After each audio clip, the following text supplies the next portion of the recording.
Engineer Thangamuthu IPS academy அரசு பணி வெற்றியின் முதல் படி. குட் ஈவினிங்ப்பா. நீங்க என்ன பார்க்க போறோம் அப்படின்னா TNUSRB police 2025 AK-47 free test batch போட்டிருக்கோம். அதோட 7th டெஸ்ட்டுக்கான ஆன்சர் டிஸ்கஷன் தான் பார்க்க போறோம். இப்போ ஆல்மோஸ்ட் வந்து ஒரு 12 டெஸ்ட் 11 டெஸ்டஸ் கம்ப்ளீட் ஆயிடுச்சு. 6 வரைக்கும் ஆன்சர் டிஸ்கஷன் போட்டாச்சு. 7ல இருந்து போடல. இது உங்களுக்கு ரெகுலரா இன்னையில இருந்து டெய்லியுமே வந்து ஒரு வீடியோ உங்களுக்கு ரெகுலரா வரும். எதுக்காக ஹோல்ட் ஆயிடுச்சு அப்படின்னா கொஞ்சம் வீட்டில் வந்து கொஞ்சம் பர்சனலா உடம்பு சரியில்லை ஒருத்தவங்களுக்கு, அதனால தான் கண்டினியூ பண்ண முடியல. இதுக்கப்புறம் இது பிரச்சனை இல்லை, இது உங்களுக்கு ரெகுலரா வரும். நோட்ஸ் போட்டு ப்ராப்பரா எழுதினவங்க இதுக்கு அடுத்து வர வீடியோ ஹோல்ட் பண்ணிட்டாங்கன்னு நினைக்க வேணாம், ரெகுலரா உங்களுக்கு வீடியோ வரும். நீங்க எல்லாருமே நிறைய சப்போர்ட் பண்ணிருந்தீங்க, நிறைய வந்து சார் அது வீடியோ போடுங்கன்னு சொல்லிட்டு ரொம்ப பாசிட்டிவா கமெண்ட்ஸ் எல்லாம் கொடுத்துருந்தீங்க.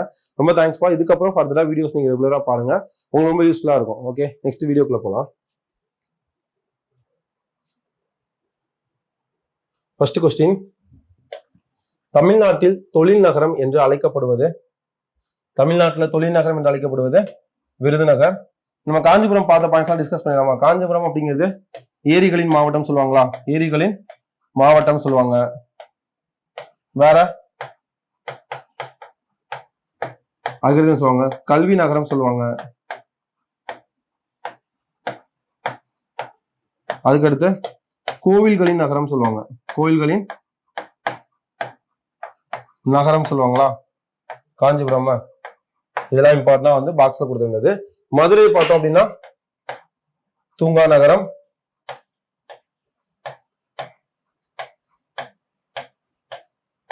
கோவில் நகரம்.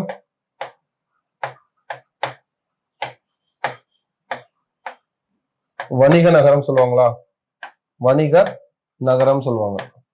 எல்லாரும் இம்பார்ட்டன்ட். இது ரெண்டுமே உங்களுக்கு கன்ஃபியூஸ் ஆகும். கோவில் நகரம், கோயில்களின் நகரம் ரெண்டுமே கன்ஃபியூஸ் ஆகும். மதுரையில மீனாட்சி அம்மன் கோவில் ஒன்னே ஒன்று இருக்கு, ஞாபகம் வச்சுக்கோங்க. அதனால கோவில் நகரம். அதாவது கோவில்கள் நகரம்னா காஞ்சிபுரம் நிறைய கோவில்கள் இருக்காங்க, கோவில்கள் நகரம் ஞாபகம் வச்சுக்கலாம். பூம்புகார் துறைமுக நகரம். துறைமுக நகரம். இது யாரோட துறைமுகம்? சோழர்களின் துறைமுகம். எல்லாமே நோட் பண்ணிக்கோங்க. பிசில ரொம்ப பேசிக்கா டைரக்டா வந்து தூங்கா நகரம் என அழைக்கப்படுவது எது, இதோட கோவில்களின் நகரம் என்ன, ஏரிகளின் மாவட்டம் என அழைக்கப்படுவது எது அப்படின்னு டைரக்டா கேட்கலாம். அதனால எல்லாமே நோட் பண்ணிக்கோங்க. விருதுநகர் என்ன சொன்னாங்க? தமிழ்நாட்டில் தொழில் நகரம் என அழைக்கப்படுது. குட்டி ஜப்பான் என அழைக்கப்படுவது? குட்டி ஜப்பான் சிவகாசி. சிவகாசியில பார்த்தோம் அப்படின்னா வேற என்ன? தீப்பெட்டி பட்டாசு. தீப்பெட்டி பட்டாசு உற்பத்தி அதிகம். எதுக்கு அது குட்டி ஜப்பான் அழைக்கிறாங்க? ஜப்பான்ல அதிகம் வந்து தொழில் வந்து அதிகமா இருக்கும் அப்படிங்கிறாங்க. அதே மாதிரி சிவகாசியை பொறுத்தளவும் தொழில் வந்து அதிகமா காணப்படும். இந்த சிவகாசி பேஸ் பண்ணி தான் வந்து இது வந்து தொழில் நகரம் என வந்து விருதுநகர் வந்து அழைக்கப்படுது. அதே மாதிரி சிவகாசியில பிரிண்டிங் பிரஸ், அச்சு தொழில் வந்து அதிகமாக நடைபெறும். அதையும் நோட் பண்ணிக்கோங்க. செகண்ட் கொஸ்டின் பொறுத்துக. சேரர் சோழர் பாண்டியர் கொடுத்துருக்காங்க. இங்க வந்து கரிகாலன் நெடுஞ்செழியன் செங்குட்டுவன் கொடுத்துருக்காங்க. இவங்க என்னது? சேரர்ல வந்து யார் வருவா? சேரன் செங்குட்டுவன் 3, சோழர் கரிகால சோழன் 1, பாண்டிய நெடுஞ்செழியன் 2. அப்ப 3, 1, 2 ஆன்சர் ஏ. இப்ப கரிகாலன் என்ன கட்டினாரு? இது பேசிக்கா கேட்ட கொஸ்டின். கல்லணை கட்டினது. கல்லணை கட்டியவர் யார்? கரிகால சோழன். கரிகால சோழன் தான் கட்டினாங்க, கல்லணை கட்டினாங்க. இல்லைன்னா யார் வந்து கல்லணை கட்டினா அப்படின்னு சொல்லிட்டு சோழர்களா சேரர்களா பாண்டியர்களா அப்படின்னு கொடுக்கலாம். அப்ப பார்த்தா சோழர் அப்படிங்கிறது வரும். கரிகால சோழன் அவதான் வந்து கல்லணை கட்டினாங்க. கல்லணை எந்த ஆற்றில் கட்டப்பட்டது? காவிரி ஆற்றின் குறுக்கே கட்டப்பட்டுள்ளது. கல்லணை எந்த ஆற்றின் குறுக்கே கட்டப்பட்டதுன்னு கேட்கலாம். அது காவிரி ஆற்றின் குறுக்கே கட்டப்பட்டது. எந்த மாவட்டத்தில் அமைந்துள்ளது கல்லணை? திருச்சி. இந்த கல்லணை என்ன சொல்லுவாங்க? மிக பழமையான அணைன்னு சொல்லுவாங்க. பழமையான தமிழ்நாட்டில் உள்ள மிக பழமையான அணை எது அப்படின்னு கல்லணை. ஓகே. சேரன் செங்குட்டுவன் தமிழ்நாட்டுல பத்தினி வழிபாடு.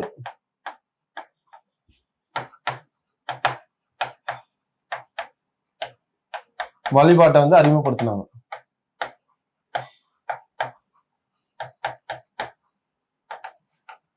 தமிழ்நாட்டுல பத்தினி வழிபாட்டை அறிமுகப்படுத்தியது சேரன் செங்குட்டுவன். இதெல்லாம் வந்து பிசி பாயிண்ட் ஆஃப் ரொம்ப இம்பார்ட்டன்ட். ரொம்ப அடிஷனல் பாயிண்ட்ஸும் போவேனா பிசி நான் இப்ப பாயிண்ட்ஸ்மே நிறைய சொன்னா சொல்லிட்டே போலாம்பா. நமக்கு எது தேவையோ பிசி பாயிண்ட் ஆஃப் வியூல போலீஸ் எக்ஸாம்ஸ் நமக்கு எது பேசிக்கா கேட்பாங்களோ அந்த அடிஷனல் பாயிண்ட்ஸ் மட்டும் தான் சொல்லியிருக்கேன். முதலாம் பாண்டிய அரசை தோற்றுவித்தவர் முதலாம் பாண்டியரசன் பாண்டியன் கடுங்கோன் தான் வந்து முதலாம் பாண்டிய அரசை தோற்றுவிச்சார். வேற என்னெல்லாம் பாயிண்ட் சொல்லலாம்? அடுத்து மாரவன்மன் அரிகேசரி சொல்லலாமா? மாரவன்மன் எந்த மதத்துல இருந்தாரு? சைவ மதத்துல இருந்தாரு. அவர் சைவத்துல இருந்து என்ன மதத்துக்கு மாத்தினாங்க?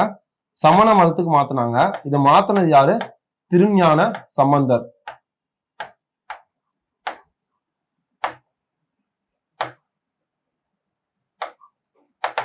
திருஞான சம்பந்தர் தான் என்ன பண்ணாரு? இது கொஸ்டினா கேட்கலாம். திருஞான சம்பந்தர் சைவ மதத்துல இருந்து சமண மதத்துக்கு எந்த அரசனை மாத்தினா மாரவர்மன் அரிகேசரி. இது ஷார்ட்டா எல்லாருமே கன்ஃபியூஸ் ஆகும்பா. கேசரி சம்பந்தம்னா கேசரி தருவாங்க அப்படிங்கிற சிம்பிளா ஞாபகம் வச்சுக்கோங்க, ஈஸியா மறக்காது. அதே மாதிரி திருநாவுக்கரசர் கரசரும் வந்து திருநாவுக்கரசரும் ஒருத்தரை சைவ மதத்துல இருந்து சமண மதத்துக்கு மாத்திருப்பாரு.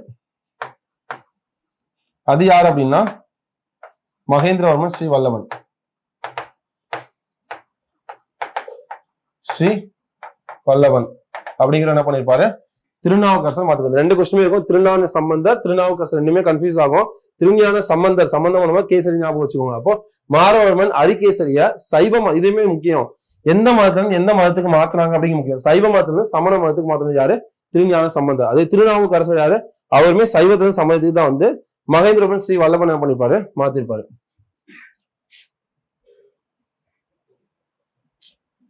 ஃபோர்த் கொஸ்டின், நின்ற சீர் நெடுமாறன் அழைக்கப்படுவர் யார்? நின்ற சீர் நெடுமாறன் அழைக்கப்படுவர் மாரவர்மன் அரிகேசரி. அந்த மாரவர்மன் அரிகேசரி தான் வந்து கூன் பாண்டியன் சொல்லிட்டு அழைப்பாங்க. இது ரெண்டுமே கரெக்ட் தான். இந்த ரெண்டு ஆப்ஷன் ரெண்டுமே கொடுத்துருந்தாங்க அப்படின்னா நீங்க ஃபர்ஸ்ட் சூஸ் பண்ணது அவங்களோட ஒரிஜினல் பேர் தான் சூஸ் பண்ணணும். மாரவர்மன் அரிகேசரி அப்படிங்கிறத அவர் ஒரிஜினல் பேர், அதான் நம்ம சூஸ் பண்ணோம். அப்ப ஆன்சர் வந்து பி தான் கரெக்ட். நின்ற சீர் நெடுமாறன் அழைக்கப்படுவார் மாரவர்மன் அரிகேசரி. இவரை வந்து லாஸ்ட் கொஸ்டின்ல பார்த்தோம், சைவ மதத்துல இருந்து சமணத்துக்கு மாத்தினாங்க சொன்னோமா? யார் மாத்தினா? கேசரின்னு வந்தா திருஞான சம்பந்தர். திருஞான சம்பந்தர் மாத்திருப்பாரா? இந்த சைவத்துல இருக்கும் போது இவரை வந்து என்ன சொன்னாங்கன்னா கூன் பாண்டியன் அப்படின்னு அழைச்சிருப்பாங்க. சைவத்துல இருக்கும்போது அவரை கூன் பாண்டியன் அழைச்சிருப்பாங்க. சமணத்துக்கு மாறி இருக்காங்களா, இன்னொரு மதத்துக்கு மாறும் போது அவர் என்ன பண்ணிருப்பாங்க? நின்ற சீர் நெடுமாறன் அப்படின்னு அழைச்சிருப்பாங்க. ஓகேவா? இந்த கொஸ்டின் எல்லா விதமா கேட்கலாம். நின்ற சீர் நெடுமாறன் அழைக்கப்படுது அப்படின்னு கேட்டிருந்தா மாரவர்மன் அரிகேசரி தான். அவர் இன்னொரு சிறப்பு பெயர் என்ன அப்படின்னா கூன் பாண்டியன். அவர் கூன் பாண்டியன் சைவ மதத்துல இருக்கும்போது அழைச்சிருப்பாங்க. அது மதம் விட்டு மதம் மாறும் போது அவருக்கு என்ன பண்ணிருக்காங்க? நின்ற சீர் நெடுமாறன் அப்படிங்கிற இன்னொரு சிறப்பு பெயர்னால அதை வச்சுக்காங்க. இது எல்லாமே ஞாபகம் வச்சுக்கோங்க.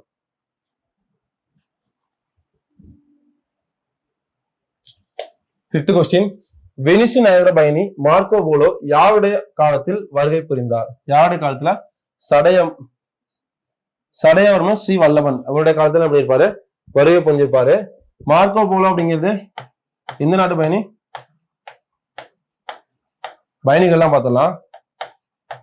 வெனிசு பயணி இதுல இருக்கு. பாகியான் யுவாங் சுவாங்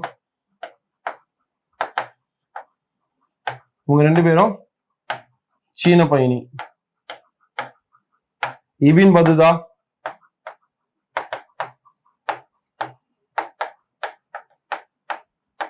மொரோக்கோ நாட்டு பயணி. இந்த பாக்யான் வந்து யாருடைய காலத்துல வந்தாரு? இரண்டாம் சந்திரகுப்தர் காலத்துல வந்து பாக்யான் வந்திருப்பாரு. இரண்டாம் சந்திரகுப்தர் எந்த தூணை வடிவமைச்சாரு? மெக்ரூனி இரும்பு தூண் கல்வெட்டு. இரும்பு தூண் கல்வெட்டு ஆல்ரெடி பார்த்த பாயிண்ட் அப்படியே ரிவைஸ் பண்ணிடலாம், கொஞ்சம் டைம் ஆயிடுச்சுல அதனால. மெக்ரூனி இரும்பு தூண் கல்வெட்டு இது வடிவமைச்சது இவரு. வடிவமைத்தது இவரு. அத யாருக்காக வடிவமைக்கப்பட்டது? ஃபர்ஸ்ட் சந்திரகுப்தர், முதலாம் சந்திரகுப்தருக்காக வடிவமைக்கப்பட்டது. இரண்டாம் சந்திரகுப்தர் என்ன சொல்லுவாங்க? விக்ரமாதித்யன், சாகரி, அந்த மாதிரி பேர்லாம் வந்து சொல்லுவாங்க. அடுத்த கொஸ்டின் போலாம். சிக்ஸ்த் கொஸ்டின், செப்பு திருமேனிகளின் காலம் என அழைக்கப்படுவது யாருடைய காலம்? சோழர்களின் காலம். சோழர்களின் காலம் தான் என்ன சொல்லுவாங்க? செப்பு திருமேனிகளின் காலம் சொல்லுவாங்க. அதுக்கடுத்து சோழர்களின் காலத்தை பக்தி இலக்கியங்களின் காலம் சொல்லுவாங்க. பக்தி இலக்கியங்களின் காலம்.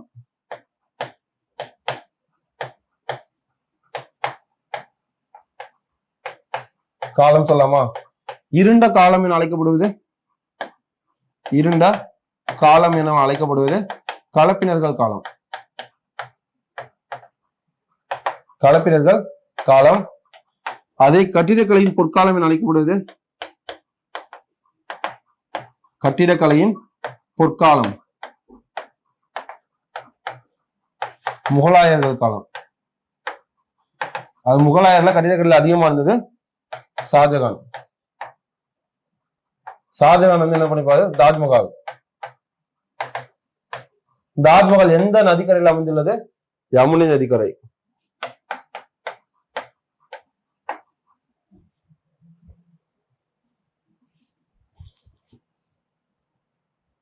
செவன்த் கொஸ்டின் அதே கொஸ்டின் இருக்கு. பக்தி இலக்கியங்களின் காலம் என அழைக்கப்படுவது யாருடைய காலம்? இப்பதான் பார்த்தோம், சோழர்களின் காலம்.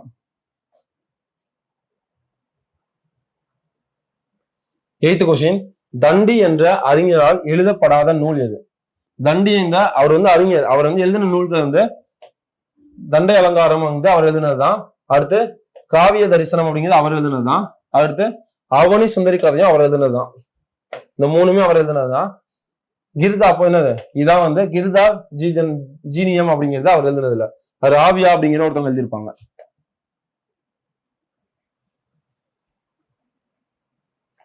நைன்த் கொஸ்டின், பிற்கால சோழ அரசை நிறுவியவர்? பிற்கால சோழ அரசை நிறுவியது விஜயால சோழன். அதாவது சோழர்கள் வந்து ஆட்சி புரிஞ்சுட்டு இருப்பாங்க. அவங்க ஆட்சி புரியும் போது என்ன பண்ணிருப்பாங்க, பாண்டியர்கள் வந்து அவங்க போரிட்டு வென்று மறுபடியும் பாண்டியர் ஆட்சி புரிவாங்களா, அந்த பாண்டியர் காலத்துல இந்த விஜயால சோழன் தான் மறுபடியும் பாண்டியர்களோட போரிட்டு அவங்க மறுபடியும் வந்து பிற்கால சோழர்களா மறுபடியும் ஆட்சியை தொடங்கினது யாரு? இதான் பிற்கால சோழர் அரசை ஃபர்ஸ்ட் நிறுவனது விஜயாலய சோழன். இவருக்கு அடுத்து வந்தவர் தான் யாரு? ஆதித்ய சோழன் வருவாரு. இவருக்கு அடுத்து ராஜராஜ சோழன் வருவாரு. இவருக்கு அடுத்து ராஜராஜ சோழன் அப்படின்னு வருவாரு.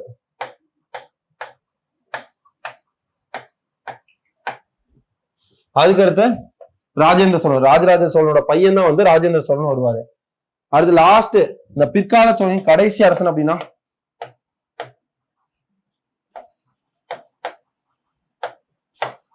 ஆதி ராஜேந்திரன்.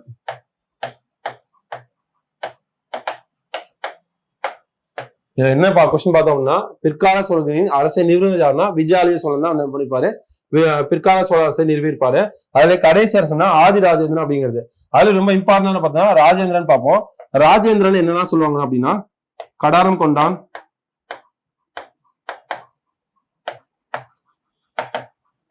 கடாரம் கொண்டான் என அழைக்கப்படுவர் யாருன்னா ராஜேந்திரன். அதுக்கடுத்து கங்கை கொண்டான்,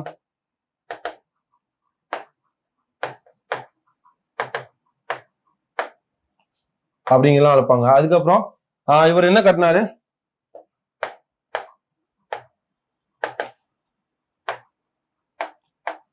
கங்கை கொண்ட சோழபுரம். அரியலூர்ல கட்டினது யாரு? ராஜேந்திரன். அதே இது ராஜராஜ சோழன் அப்படிங்கிறது தஞ்சை பெரிய கோயில், தஞ்சை பிரகதீஸ்வரர் கோவில்.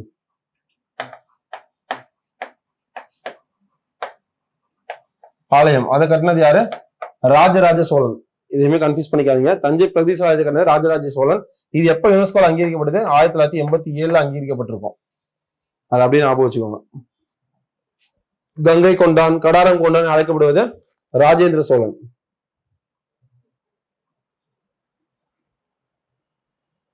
மதுரை 10th கொஸ்டின், மதுரை கொண்டான் என அழைக்கப்படுவது முதலாம் பராந்தகன். அங்க என்ன பார்த்தோம், கங்கை கொண்டான், கடாரம் கொண்டான் அழைக்கப்படுவது யாரு? ராஜேந்திர சோழன். அதே வந்து இங்க மதுரை கொண்டான், மதுரை கொண்டான் அழைக்கப்படுவது முதலாம் பராந்தக சோழன். இங்க அதை பார்த்தோம்ல, ராஜேந்திர சோழன் என்ன சொன்னோம், கங்கை கொண்டான், கடாரம் கொண்டான் இதெல்லாம் பார்த்தோம்.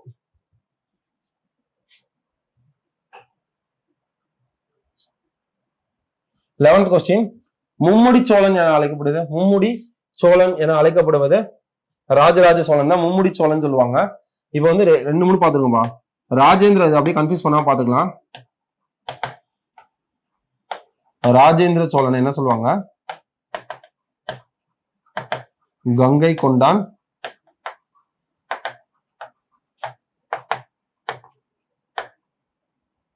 கடாரம் கொண்டான். கொண்டான் அப்படின்னா அந்த இடத்துல போட்டுட்டு அவங்க நின்றுப்பாங்க, அதான் கொண்டான் அப்படிங்கிறது மாதிரி சொல்றாங்க. அதுக்கடுத்து முடிசூட்டி கொண்டான் அப்படின்னு வரும். எது சொல்லுவாங்க. அதுக்கடுத்து ராஜராஜ சோழனை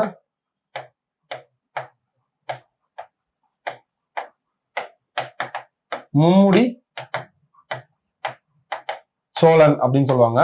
இவர் கட்டினது தஞ்சை பிரகதீஸ்வரர் பெரிய கோவில். இது எப்ப யுனெஸ்கோல அங்கீகரிக்கப்பட்டது?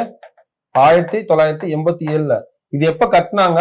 10/10 கட்டியிருப்பாங்க. இதெல்லாம் இம்பார்ட்டன்ட். இவர் அடுத்து கட்டினது கங்கை கொண்ட சோழபுரம்.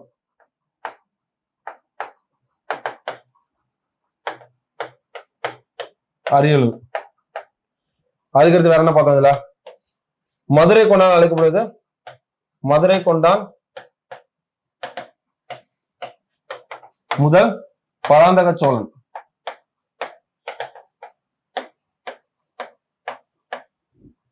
இது எல்லாமே அப்படியே பாத்துக்கோங்க. ஆடுறா டைரக்டா கேட்கலாம். மும்முடி சோழன் அழைக்கப்படுவ அரசன் யாருன்னா ராஜராஜ சோழன். 12th கொஸ்டின் கங்கை கொண்டான் இருக்குல்ல, கங்கை கொண்டான் என அழைக்கப்படுவது முதலாம் ராஜேந்திரன். ராஜேந்திரன் கங்கை கொண்டான் அழைக்கப்படுவாங்க. ஆல்ரெடி பார்த்ததான். இது கடாரம் கொண்டான்னு கேட்கலாம். 13th கொஸ்டின் உத்திரமேரூர் கல்வெட்டு யாரை பற்றி குறிப்பிடுகிறது? முதலாம் பராந்தனை பற்றி தான் குறிப்பிடும். அதாவது இந்த கொஸ்டின் எப்படி கேட்கலாம் அப்படின்னா, உத்திரமேரூர் கல்வெட்டு யாருடைய காலத்துல வந்ததுன்னா சோழர்கள் காலம். சோழர்களின் காலத்துல இருக்கப்படுது. இதுல யாரை குறிப்பிட்டிருந்தாங்கன்னா முதலாம் பராந்தக சோழனை பத்தி குறிப்பிடுவாங்க. முதலாம் பராந்தக சோழன் என்ன சொல்லுவாங்க? மதுரை கொண்டான்னு சொல்லுவாங்க. அதே மாதிரி இந்த உத்திரமேரூர் கல்வெட்டுல காஞ்சிபுரம்ல தான் இருக்கு. இதுல என்ன பண்ணிருப்பாங்கன்னு சொன்னா குடவோலை முறை பத்தி சொல்லியிருப்பாங்க. இந்த யாரெல்லாம் தேர்தலில் போட்டிடுறாங்க அப்படின்னு சொன்னா எல்லாரோட பேரும் வந்து ஓலையில என்ன பண்ணுவாங்க போட்டு என்ன பண்ணுவாங்க ஃபுல்லா வந்து குடத்துல ஓலையில ஃபில் பண்ணி போட்டுருவாங்க. போட்டு அதை சீக் பண்ணி என்ன பண்ணுவாங்க யார் செலக்ட் பண்றதுதான் குடவோலை முறைன்னு சொல்லுவாங்க. இந்த குடவோலை முறை யாருடைய ஆட்சியில அறிமுகப்படுத்தப்பட்டது, இல்லாட்டா அரசியல் அப்படிங்கிறது யாருடைய ஆட்சியில் அறிமுகப்படுத்தப்பட்டது அப்படின்னா சோழர்களின் காலம். இது ரொம்ப இம்பார்ட்டன் ஆனது. குடவோலை முறை அப்படிங்கிற அமைப்பு யாருடைய ஆட்சியில் அறிமுகப்படுத்தப்பட்டது அப்படின்னா சோழர்களின் காலத்துல அறிமுகப்படுத்தப்பட்டது. இந்த குடவோலை முறை பற்றி எந்த கல்வெட்டுல கூறப்படுதுன்னா உத்திரமேரூர் கல்வெட்டுல கூறப்படுது. உத்திரமேரூர் கல்வெட்டு யாருடைய காலத்துல ரெடி பண்ணப்படுதுன்னா சோழர்களின் காலம். அதுல யாரை பத்தி குறிப்பிடப்படுதுன்னா முதலாம் பராந்தனை பத்தி குறிப்பிடப்படுது. அதே இது சேரர்களை பற்றி கூறும் கல்வெட்டு புகழூர் கல்வெட்டு. புகழூர் கல்வெட்டு சேரர்களை பற்றி குறிப்பிடுவது. பாண்டியர்களை பற்றி குறிப்பிடுவது மானூர் கல்வெட்டு பாண்டியர்களை பற்றி குறிப்பிடுவது.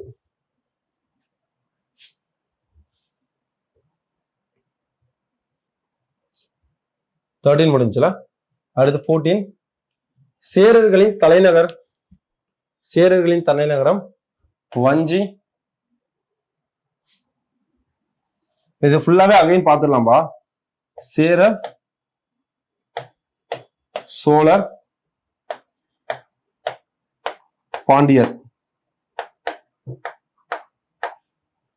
ஓகே,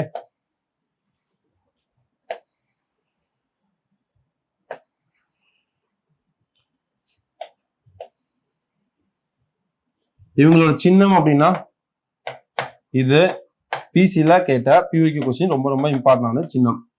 ஓகேவா? சேரர்களின் சின்னம் வில், அம்பு. சோழர்கள் புலி, பாண்டியர்கள் இரட்டை மீன். இவங்களோட தலைநகர்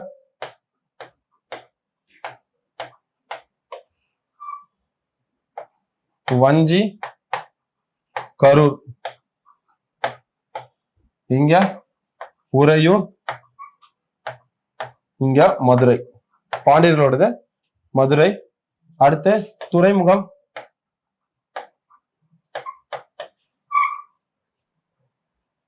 இவங்களுக்கு முசிறி, தொண்டி. இங்க பூம்புகார், காவிரி பூம்பட்டினம் சொல்லலாம் அல்லது பூம்புகார் சொல்லலாம். காவிரி ஆறு கடல்ல கலக்கிறபடி மயிலாடுதுறை மாவட்டத்து பக்கத்துல பூம்புகார் அப்படிங்கிற பகுதியெல்லாம் வந்து காவிரி ஆறு கடல்ல வந்து கலக்கும். அதுக்கு மதுரை இவங்களோடது, பாண்டியர்களோடது கொற்கை. இவங்களோட துறைமுகம் கொற்கை.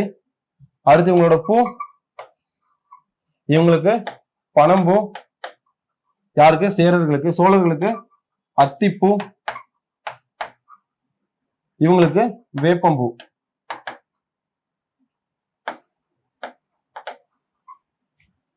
அதுக்கடுத்து இவங்களை பற்றி கூற நூல், சேரர்களை பற்றி கூற நூல் வந்து 10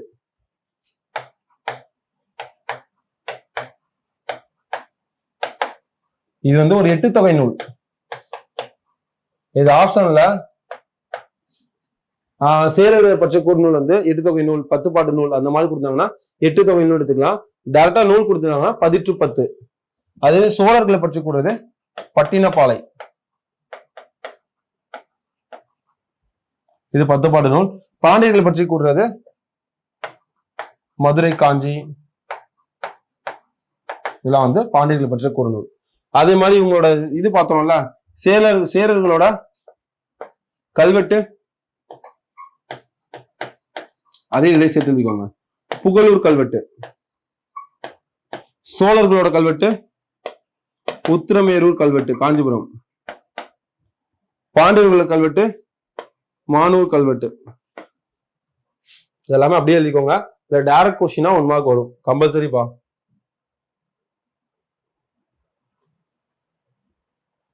15th கொஸ்டின், யானை மேல் துஞ்சிய சோழன் என அழைக்கப்படுபவர் ராஜ ஆதித்யன். ராஜாதித்யன் தான் என்ன பண்ணுவாரு, யானை மேல் துஞ்சிய சோழன் சொல்லுவாங்க.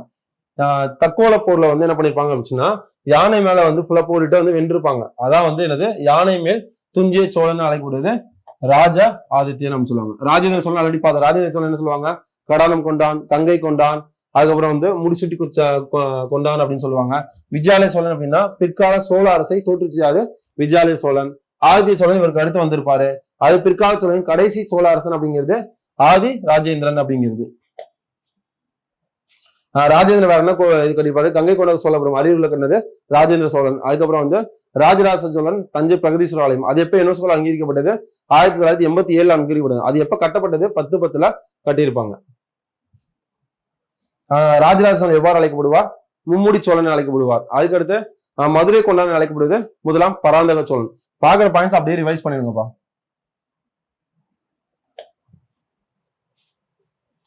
அதுக்கடுத்து ஒற்றைக்கல் கோவிலை அறிமுகம் செய்த பல்லவ மன்னன். ஒற்றைக்கல் கோவில் அப்படின்னா ஒரே கல்ல ஃபுல்லாவே வந்து கோவில் செதுக்கி இருப்பாங்க. அது முதலாம் நரசிம்மவர்மன் தான் வந்து ஒற்றைக்கல் கோவில். அதே மகேந்திரவர்மன் அப்படிங்கிறது குடைவரை கோவிலை அறிமுகப்படுத்தியிருப்பாரு. குடைவரை கோவில்களை அறிமுகப்படுத்துவாரு. 2ஆம் நரசிம்மன் இவர் என்ன பண்ணிருப்பாரு, கைலாசநாதர் கோவில், கைலாசநாதர் கோவில். இவர் என்ன சொல்லுவாங்க, 2ஆம் நரசிம்மன் ராஜசிம்மன் அப்படின்னு சொல்லலாம். ராஜசிம்மன் என அழைக்கப்படுபவர் 2ஆம் நரசிம்மவர்மன். அதே மாதிரி இவர் தான் என்ன பண்ணிருப்பாரு, மாமல்லபுரம் கடற்கரை கோவில்,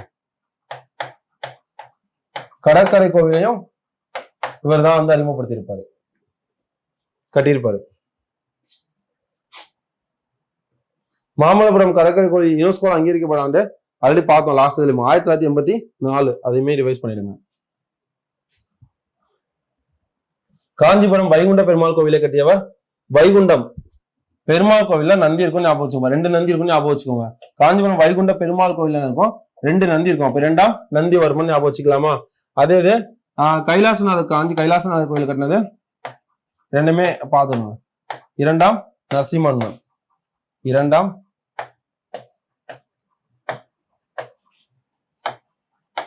நரசிம்மவர்மன். இவர் என்ன சொல்லுவாங்க, ராஜசிம்மன் அப்படின்னு சொல்லுவாங்க. ராஜசிம்மன்.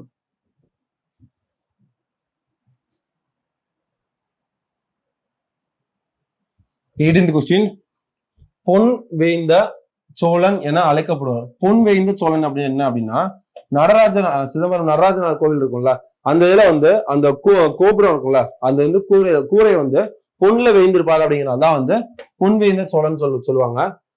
இது வந்து யாரு, முதலாம் பராந்தக சோழன்.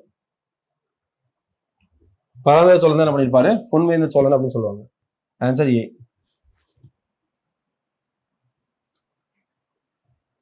19th கொஸ்டின், கீழ்கண்டவற்றுள் சேரர்களில் பட்ட பெயர் எது?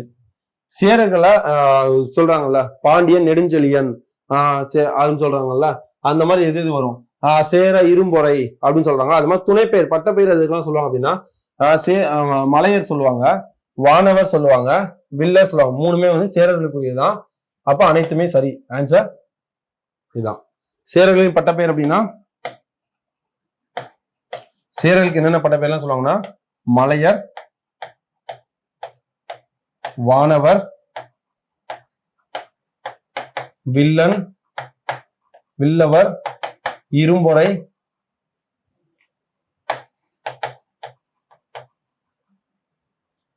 செங்குட்டுவன், இதெல்லாம் வந்து என்ன சொல்லுவாங்க, சேரர்களுக்கு சொல்லுவாங்க.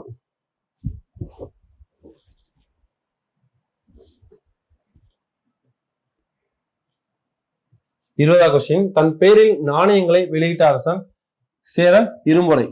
இரும்பொறை தான் என்ன பண்ணுவாரு, தன்னுடைய பேர்ல வந்து நாணயங்களை வெளியிட்டாரு. இவரை பத்தி இது ஒரு பாயிண்ட் தான்பா. சேரன் செங்குட்டுவன் தமிழகத்துல பத்தினி வழிபாடை வந்து அறிமுகப்படுத்தியது சேரன் செங்குட்டுவன். இதுமே பியூக்கு கொஸ்டின்ஸ். 21, சேரர்களை பற்றிய குறிப்பிடும் நூல். ஆல்ரெடி பார்த்தோம்ல, பட்டினப்பாலை அப்படிங்கிறது சோழர்கள் பற்றி, சோழர்களின் நிர்வாகம் பற்றி குறிப்பிடுறது. அதுக்கடுத்து சோழர்களை பற்றி கூறும் கல்வெட்டு எது?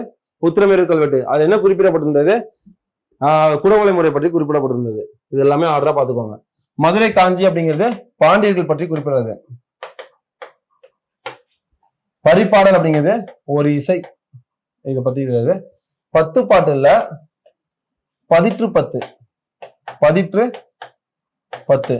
அதே இங்க வந்து 8 தொகை நூல் கொடுத்திருந்தா கரெக்ட். பதிற்று 10 அப்படிங்க 8 தொகையில தான் வரும், அது கரெக்ட். ஆன்சர் வந்து பதிற்று 10. அதுக்கு டி தான், அது மாத்திக்கோங்க. 22nd கொஸ்டின், சேரர்களின் வலிமை மிக்க அரசன். சேரர் அப்படின்னா சேரர்கள்ல சேரன் செங்குட்டுவன் தான் அந்த வலிமை மிக்க அரசன். Answer B. அது சோழர்கள் அப்படின்னா ராஜராஜ சோழன் சொல்லலாம். அதே பாண்டியர் அப்படின்னா பாண்டியர் நெடுஞ்செழியன் அப்படிங்கிறத சொல்லலாம். 23, கரிகால சோழனின் இயற்பெயர் திருமாவளவன். கரிகால சோழன் கட்டினது என்ன அணை? கல்லணை. ஆல்ரெடி பார்த்தோம்ல, கல்லணை எந்த ஆற்றின் குறுக்கே கட்டப்பட்டுள்ளது? காவிரி ஆற்றின் குறுக்கே கட்டப்பட்டுள்ளது. இது எந்த மாவட்டம்? திருச்சி. இதுல புக் பாக்ஸ்லயே வந்து இந்த கல்லணை கட்டினதுனால எவ்வளவு ஏரியாக்குன்னா 69,000 ஏக்கர் ஏரியாவுக்கு வந்து நீர்ப்பாசன வசதிக்கு வந்து யூஸ்ஃபுல்லா இருக்கு அப்படின்னு சொல்றாங்க. கல்லணை பத்தி இம்பார்ட்டன்ட். அதே காவிரி ஆறு வந்து எந்த பகுதியில கடல்ல கலக்குது? பூம்புகார். காவிரி பூம்பட்டினம் அப்படிங்கிற பகுதியில கடல்ல கலந்து வங்காள கலக்குது. இதெல்லாம் வந்து அந்த காவிரி அணைன்னு சொல்லுவாங்க. காவிரி அணை தென்னிந்தியாவின் கங்கை அப்படின்னு சொல்லலாமா? கங்கை அப்படின்னு சொல்லலாம்.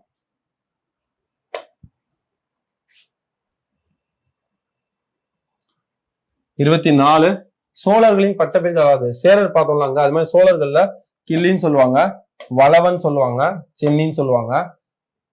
வானவன் இது கிடையாது. வானவன் அப்படிங்கிறது சேரர்களோடது.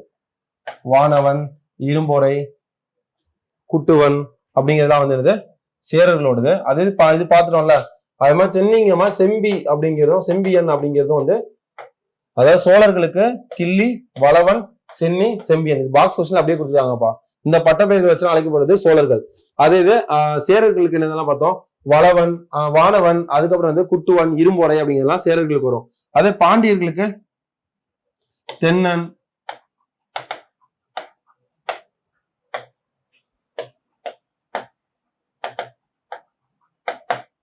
பாண்டியர்கள் தென்னன் அப்படிங்கிறதுலாம் வரும். ஒரு 2 இது வரும், பார்த்துக்கலாம். தென்னன் அப்படிங்கிறத நோட் பண்ணிக்கோங்க. நெக்ஸ்ட் இதாக வந்துச்சுன்னா அதை அப்டேட் பண்ணிக்கலாம்.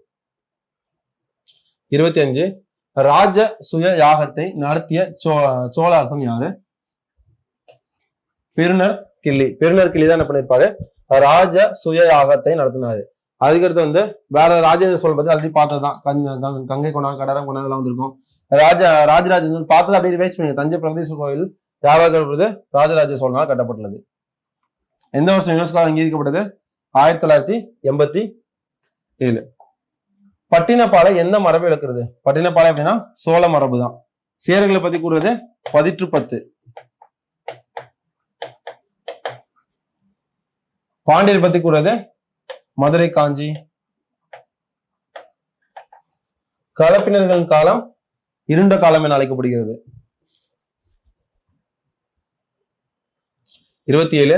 சேரன் செங்குட்டுவன் கண்ணைக்கு சிலையை எடுக்க எங்க இருந்து கல் கொண்டு வந்தார்? எங்க வந்து கல் கொண்டு வந்தார் ஆரம்பிச்சுன்னா இமயமலையில இருந்து எடுத்து வந்திருப்பாரு. இமயமலையை பத்தி பேசிக்கான பாயிண்ட்ஸ் பார்க்கலாம். இமயமலை அப்படின்னா என்ன? இளமையான மடிப்பு மலை சொல்லலாமா? இந்த இமயமலை என்னது? அந்த இமயமலை தான் வந்து நம்ம இந்தியாவை பாதுகாக்கிற ஒரு அரணா இருக்குது. இது புக்ல உள்ள பாக்ஸ் கொஸ்டின். இந்தியாவை பாதுகாக்கிற அரணா உள்ளது. இதுல வற்றாத ஆறுகள்னு எதாவது சொல்லலாம். இது வற்றாத ஆறுகள் வந்து இங்க உற்பத்தி ஆகுது. சிந்து, கங்கை, பிரம்மபுத்திரா. உலகிலே உயர்ந்த சிகரங்கள் மொத்தம் 14. அந்த 14ல 9 சிகரங்கள் இமயமலை தான் இருக்கு. உலகிலே உயர்ந்த சிகரம் இது.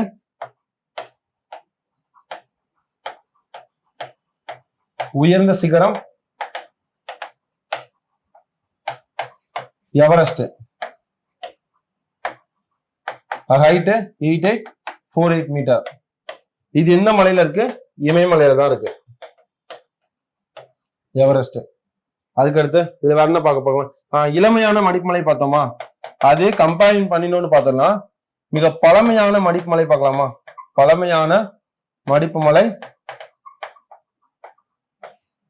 ஆரவல்லி மலை. இதுல உயர்ந்த சிகரம் குர்சிகார். இந்த குர்சிகார் சிகரம் எங்க இருக்கு அப்படின்னா அபு குன்றுகள் அப்படிங்கிற பகுதிகளில் இருக்கு. அபு குன்றுகள். இதோட ஹைட் 1722 மீட்டர். எல்லாமே அப்படி நோட் பண்ணிக்கோங்க. பேசிக் கொஸ்டினா இருக்கலாம். உலகின் மிக உயர்ந்த சிகரம் எது? எவரெஸ்ட். இது கேட்கலாம். அடுத்து இளமையான மடிப்புமலை எதுன்னு கேட்கலாம். இமயமலை. இது பிஓக்கில கிடைக்கும். பழமையான மடிப்புமலை எதுனா ஆரவல்லி மலை. அதுல உயர்ந்த சிகரம் குர்சிகார்.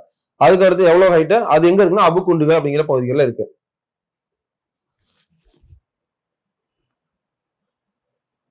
28. சிவாஜி எந்த கோட்டையில் சத்ரபதி பட்டத்துடன் முடிசூட்டி கொண்டார்? ராய்கர் கோட்டை. ராய்கர் கோட்டை தான் பண்ணுவாரு சிவாஜி சத்ரபதி அப்படிங்கிற பட்டத்தோட முடிசூட்டி கொண்டிருப்பாரு. செஞ்சி கோட்டை இந்த மாவட்டம் விழுப்புரம். இது எப்போ யுனெஸ்கோவால் அங்கீகரிக்கப்பட்டது? ரீசெண்டா கர்ண பசிதாப்பா 2025 அங்கீகரிக்கப்பட்டது. 29. மராத்தியர்களின் குறுகிய கால பேரரசு 1761 முடிவடைந்தது. அப்ப இது கரெக்ட். 1761 முடிவடைந்தது. இரண்டாவது கூற்று, இரண்டாம் பானிபட் போரின் மூலம் மராத்தியர்களின் ஆதிக்கம் முடிவடைந்தது. 1761 முடிவடைந்ததுன்னா எத்தனாம் பானிபட் போர்? 3வது பானிபட் போர் தான் 1761. அப்ப எப்படி இரண்டாவதுல முடிஞ்சது? அப்ப 2 தப்பு, 1 மட்டும் சரி. ஆன்சர் ஃபர்ஸ்ட் பானிபட் போர் 1526. இரண்டாம் பானிபட் போர் 1556. மூன்றாவது பானிபட் போர் 1761. இதுலதான் வந்து மராத்தியர்கள் வந்து ஆட்சி முடிவடைஞ்சிருக்கும். இதெல்லாம் என்ன சொல்லுவாங்க? மூன்றாம் பானிபட் போர் தான் வந்து மராத்தியர்களின் சாவுமணின்னு சொல்லுவாங்க.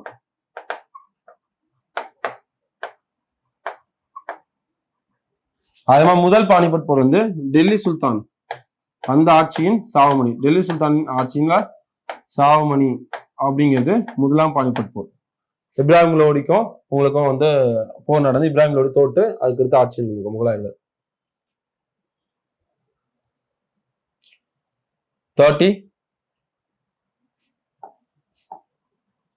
30th question.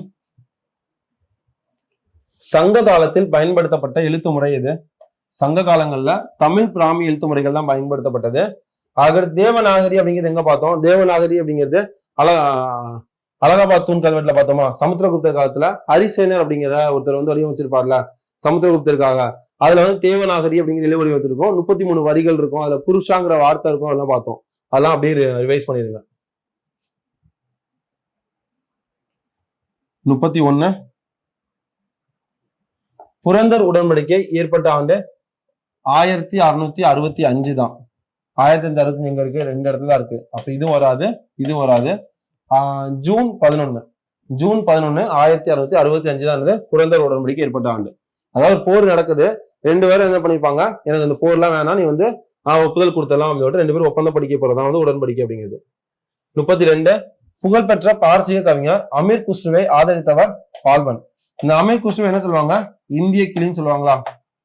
இந்திய கிளி அப்படின்னு அழைக்கப்படுவார் அமீர் குஸ்ரு. அவர் ஆதரிச்சது யாரு? பால்பன் தான் ஆதரிச்சுப்பாரு. அடுத்து இல்துமிஷ் பத்தி பார்க்கணும் அப்படின்னா, இல்துமிஷ் என்ன சொல்லலாம்? அப்படியே பார்த்த பாயிண்ட்ஸ் ரிவைஸ் பண்ணிடலாம். என் நோட்டு முடிச்சிருந்தீங்க அப்படின்னா எடுத்து பாருங்க, ரிவைஸ் பண்ணி பாருங்க. அடிமைன்னு சொல்லலாமா? இல்துமிஷா அடிமை, அதாவது குத்புதீன் அடிமை வம்சத்துல ஃபர்ஸ்ட் தோற்றுவிச்சாரு. குத்புதீன் ஐபக் தான் தோற்றுவிச்சிருப்பாரு. அது தோற்றுவிச்சதுக்கு அப்புறம் என்ன பண்ணிருப்பாரு, அவர் பையன் வந்து நம்ம திறமை இல்லாதனால அவரோட மருமகன் என்ன பண்ணுவாரு, ஆட்சி கூடுவாரு. அவரோட மருமகன் வந்து யாரு? இல்துமிஷ் யாரோட மருமகன்? குத்புதீன் ஐபக்கோட மருமகன். குத்புதீன் ஐபக் எதை தோற்றுவிச்சாரு? அடிமை வம்சத்தை தோற்றுவிச்சாரு. டெல்லி சுல்தான்ல 5 வம்சங்கள் இருக்கும், அதுல அடிமை வம்சத்தை தோற்றுவிச்சது இல்துமிஷ் தான். இது குத்புதீன் ஐபக். அவரோட மருமகன் வந்து யாரு? இல்துமிஷ். இவர் தான் என்ன பண்ணிருப்பாரு, அடிமைன்னு அழைக்கப்படுவாரு. அதுக்கடுத்து குதுபினாருக்கு அடிக்கல் நாட்டினது குத்புதீன் ஐபக். இவரோட மாமா வந்து அடிக்கல் நாட்டிருப்பாரு. அதுக்கடுத்து இவர் என்ன குதுபினாரை கட்டி முடிச்சிருப்பாரு. குதுபினார் அப்படிங்கிறது ஒரு கோட்டை மாதிரி தான், இதை வந்து கட்டி முடிச்சிருப்பாரு மசூதி அப்படிங்கிற மாதிரி. அதுக்கடுத்து வேற இல்துமிஷ் என்ன பார்க்கலாம், 40 ஒரு குழு அப்படின்னு சகல்கனி அல்லது 40 குழு அப்படிங்கிறத ஒன்று உருவாக்கியிருப்பாரு இல்துமிஷ்.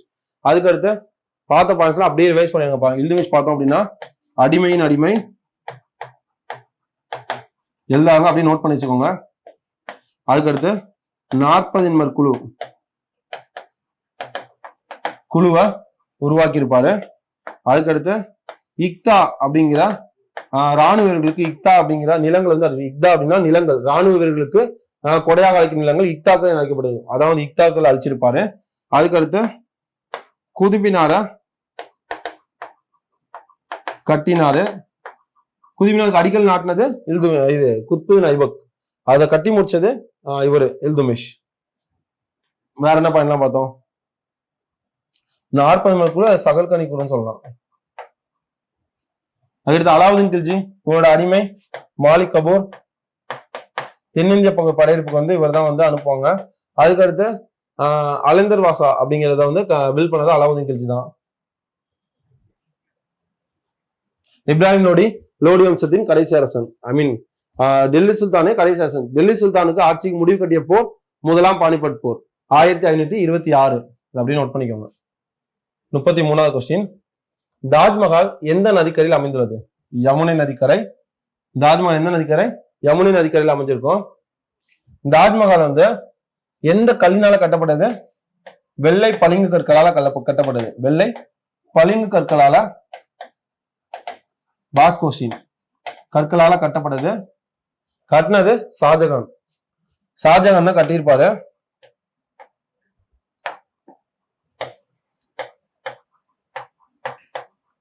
யாருக்காக கட்டியிருப்பாரு? அவங்க மனைவி நூர்ஜஹானுக்காக கட்டியிருப்பாங்க. இவர் என்ன சொல்லுவாங்க? உலகின் அரசன் அப்படின்னு அழைப்பாங்க. உலகின் அரசன். அவங்க மனைவி வந்து உலகின் ஒளின்னு சொல்லுவாங்க. நூர்ஜஹான் வந்து உலகின் ஒளின்னு சொல்லுவாங்க. உலகின் ஒளின்னு சொல்லுவாங்க. அதுக்கடுத்து வேற என்ன பார்த்தோம் இந்த பாயிண்ட்ல? அதுக்கடுத்து இல்ல, இந்த வெள்ளை பளிங்கு கற்கள் மஞ்சள் நிறமா வந்து மஞ்சள் நிற படிவுகளால காணப்படுது. இந்த மஞ்சள் நிறத்துக்கு காரணம் என்ன அப்படின்னா sulphur di oxide. Sulphur di oxide கேட்ட பிஓக்யூ கொஸ்டின்ஸ்பா.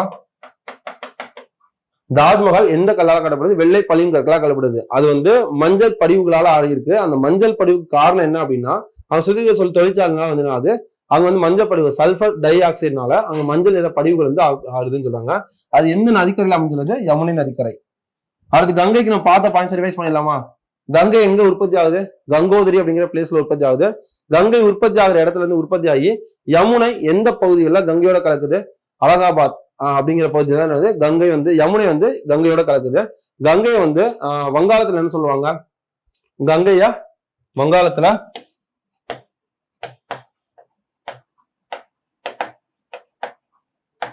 பத்மா அப்படின்னு சொல்லுவாங்க.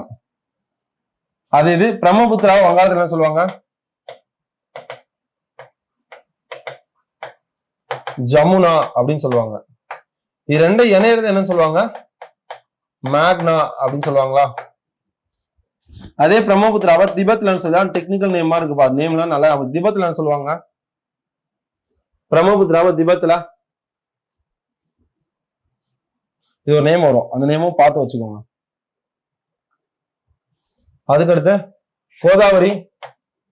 கோதாவரி விருத்த கங்கான்னு சொல்லுவாங்களா? விருத்த கங்கா. அதுக்கடுத்து கிழக்கு நோக்கி பாயும் ஆறுகள்ல மிக நீளமானது கோதாவரி. நெக்ஸ்ட் போலாமா? 34 ஷாஜகானின் வாழ்க்கை வரலாறு நூல். ஷாஜகானின் வாழ்க்கை வரலாறு நூல் பாதுஷா நாமா. இதான் வந்து ஷாஜகானோட வாழ்க்கை வரலாறு. துசுகி பாபரி அப்படிங்கிறது பாபரோட சுயசரிதை. பாபர் சுயசரிதை. ஆலம்கி நாமா அப்படிங்கிறது அவுரங்கசீப். அவுரங்கசீப்போட சுயசரிதை. ஐனி அக்பரி அல்லது அக்பர் நாமா. அக்பர் நாமா அப்படிங்கிறது அக்பரோட நூல். அக்பரோட நூல்.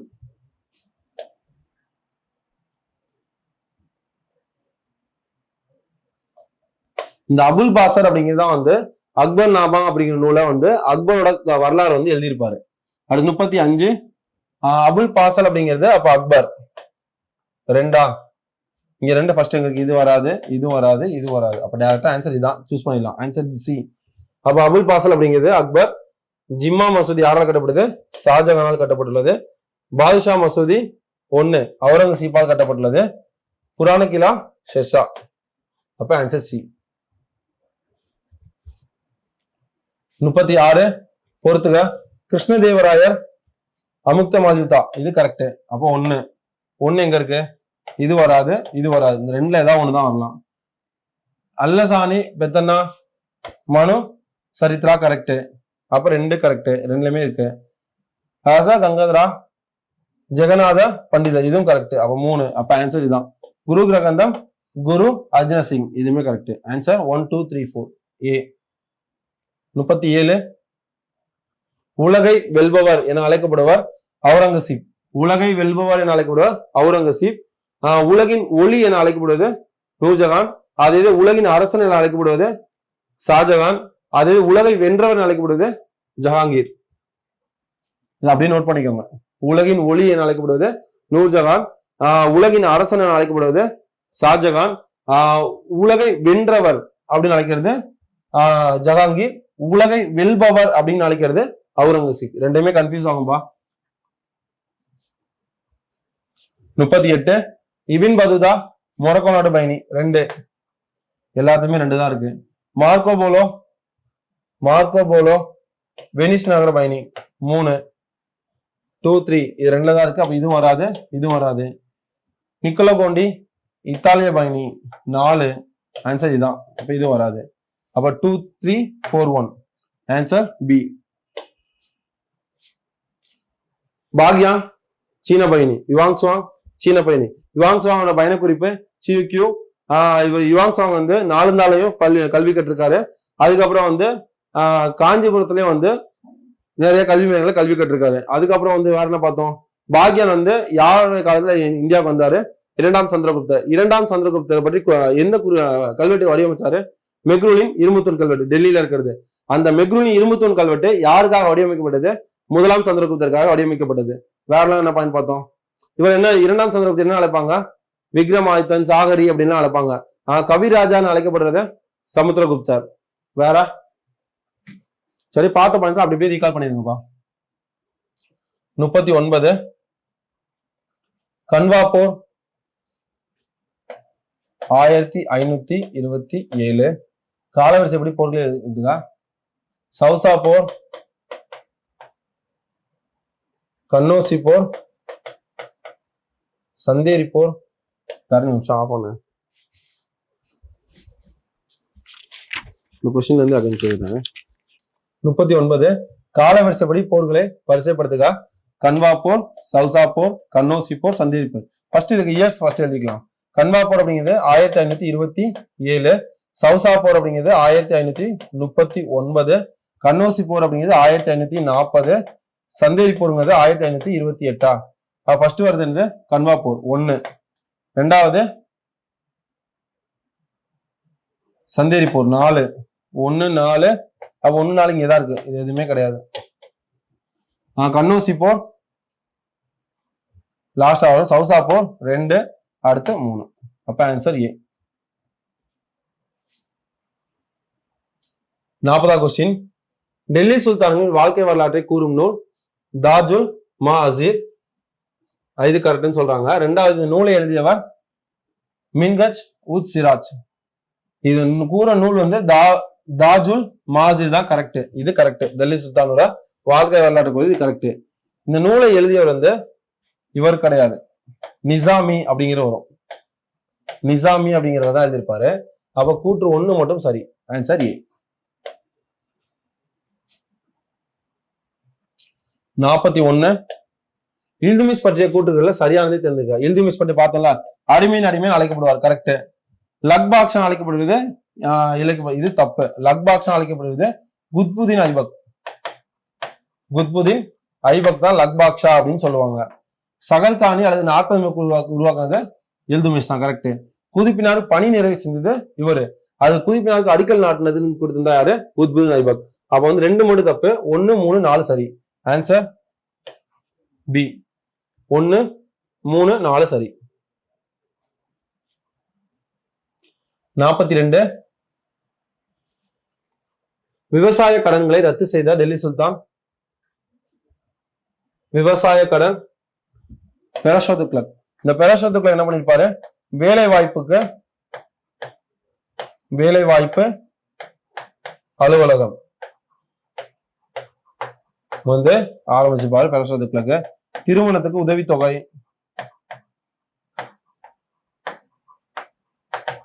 கொடுத்திருப்பாரு. அடுத்து சுற்றுலாக்கு தனியா துறை அமைச்சிருப்பாரு. அடுத்து முகமது பின் துக்ளக். இந்த முகமது பின் துக்ளக் தான் என்ன பண்ணிருப்பாரு சொன்னா, ஃபர்ஸ்ட் டெல்லி சுல்தான்லயே வந்து லாகூர்ல இருந்து லாஸ்ட் இதுல ஒரு டைம்ல ஒரு இது பண்ணிருந்தோம். லாகூர் டு டெல்லிக்கு மாத்தினது யாரு அப்படின்னா, தலைநகர லாகூர்ல இருந்து டெல்லிக்கு மாத்தினது யாரு அப்படின்னு சொன்னா குத்புதீன் ஐபக்.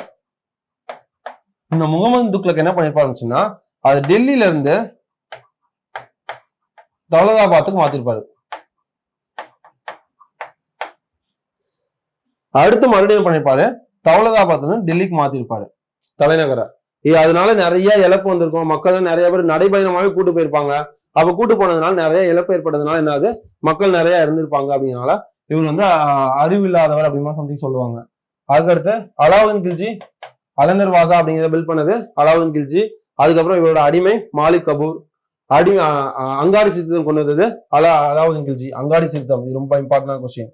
அங்காடி சீர்திருத்தம் அதாவது கடைகள்ல நிர்வாகத்துக்காக கொண்டது சீர்திருத்தம், நியாயமா இருக்கணும் அப்படின்னு கொண்டது அலாவுதீன் கில்ஜி.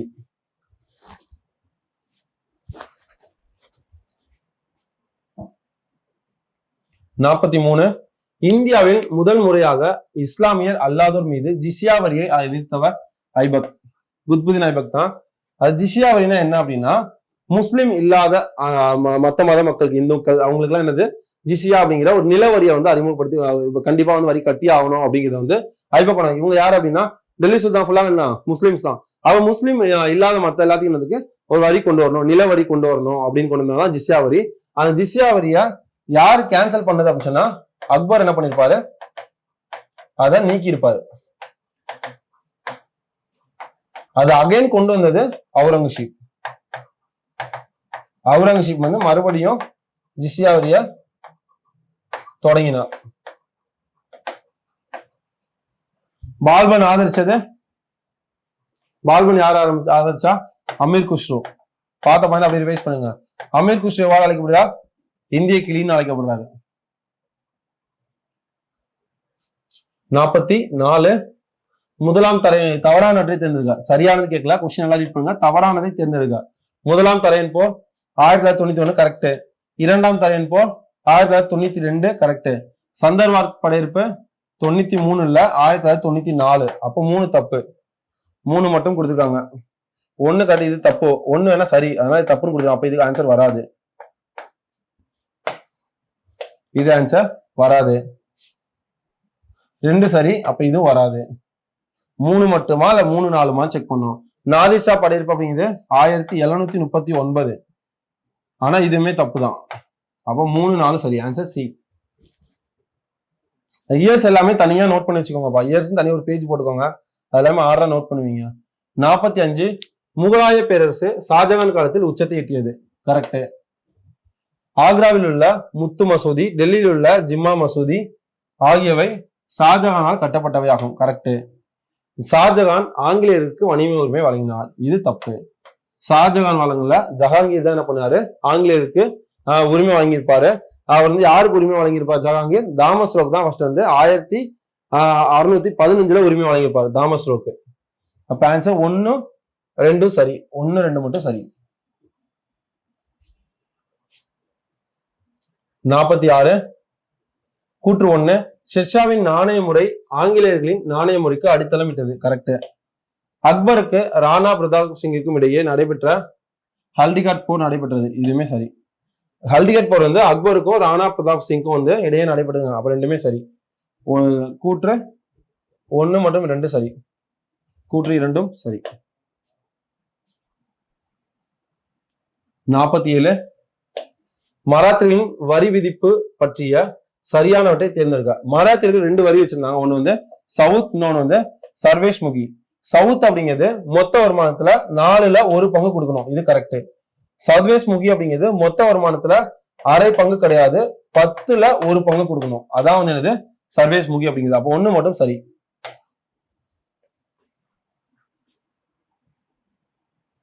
48 பேஷ்வா அப்படிங்கிறது பொறுத்துக்க பிரதம அமைச்சர். 2 இங்க மட்டும்தான் இருக்கு. அப்ப இதுவும் வராது, இதுவும் வராது, இது வராது. டேரக்டா 1 தெரிஞ்சாலே போட்டுடலாம். பேஷ்வா அப்படிங்கிறது பிரதம அமைச்சர். அதுக்கடுத்து அமர்த்தியா அப்படிங்கிறது நிதி அமைச்சர். 1 சச்சிவ் அப்படிங்கிறது உள்துறை அமைச்சர். 4 அமைச்சர் வாக்யநாதீஸ் அப்படிங்கிறது மந்திரி.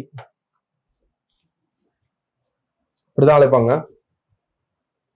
49 பொறுத்துக ஒரு பக்கம் எழுதியவங்க கொடுக்குறாங்க, இன்னொரு பக்கம் இலக்கிய படைப்பு, என்ன இலக்கிய படைச்சாங்கன்னு கொடுக்குறாங்க. தன்வந்திரி ஆயுர்வேதம் நமக்கு தெரியுமா? அப்போ 1க்கு 4, எல்லாத்தையுமே 4 தான் வருது. வாராமிகிரா அப்படிங்கிறது பிருகத்ர சமிதா. அப்போ 3. அப்போ 4 3 இங்க வருது, இங்க வராது, இங்க வராது. இந்த 2ல ஏதோ ஒண்ணுதான். ஆரியப்பட்ட சூரிய சித்தாந்தம் நமக்கு எல்லாத்தையும் 1. அப்போ இதுதான் ஆன்சர். இப்போ 4 3 1 2. அமரசிம்மா அப்படிங்கிறது அமரகோஷா. 50வது கொஸ்டின். கீழ்கண்டவற்றில் எது குப்தர்கள் காலத்தில் குடைவரை கோயில்கள் இல்லை? இது குப்தர்கள் காலத்துல குடைவரை கோயில் இல்லை அப்படின்னா உதயகிரி ஒடிசால அமைஞ்சது குப்தர்கள் தான். அஜந்தா எல்லோரா குகை மகாராஷ்டிராவில் உள்ளது குப்தர்கள் தான். அதுக்கப்புறம் எலிபண்டா குகை மகாராஷ்டிரா, இது தப்பு. இது வந்து ராஷ்டிர குப்தர்கள் வந்து வந்தது. ராஷ்டிர குப்தர்கள் வந்து உருவாக்குறது. பாக் மத்திய பிரதேஷ், இது வந்து குப்தர்கள் தான். அப்ப வந்து ஆன்சர் சி தான் வந்து தப்பு. மற்ற எல்லாமே வந்து குப்தர்கள் காலத்துல வருது, சி மட்டும் தான் வந்து ராஷ்டிர குப்தர்கள் காலத்துல வருது.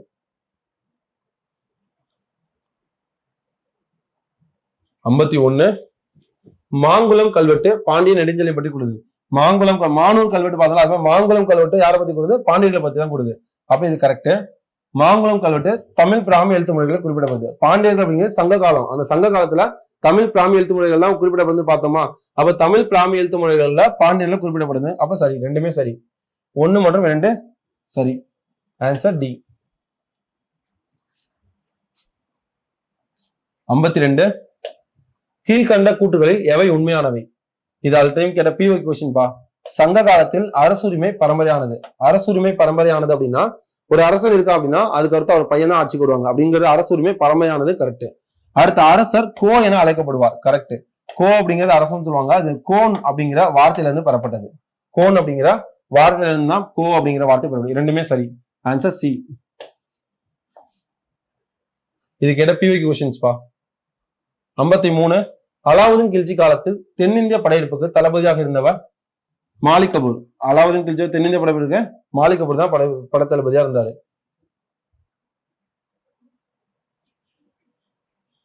54 ஷாஜகானின் இயற்பெயர் குர்ரம்.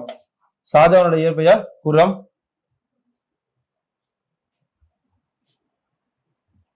'பரீத்' அப்படிங்கிறது அவுரங்கசீப் அப்படின்னு நினைக்கிறேன். பாத்துக்கோங்க, இயற்பெயர் அவுரங்கசீப்போட இயற்பெயர் தான் பரீத் அப்படின்னு நினைக்கிறேன்.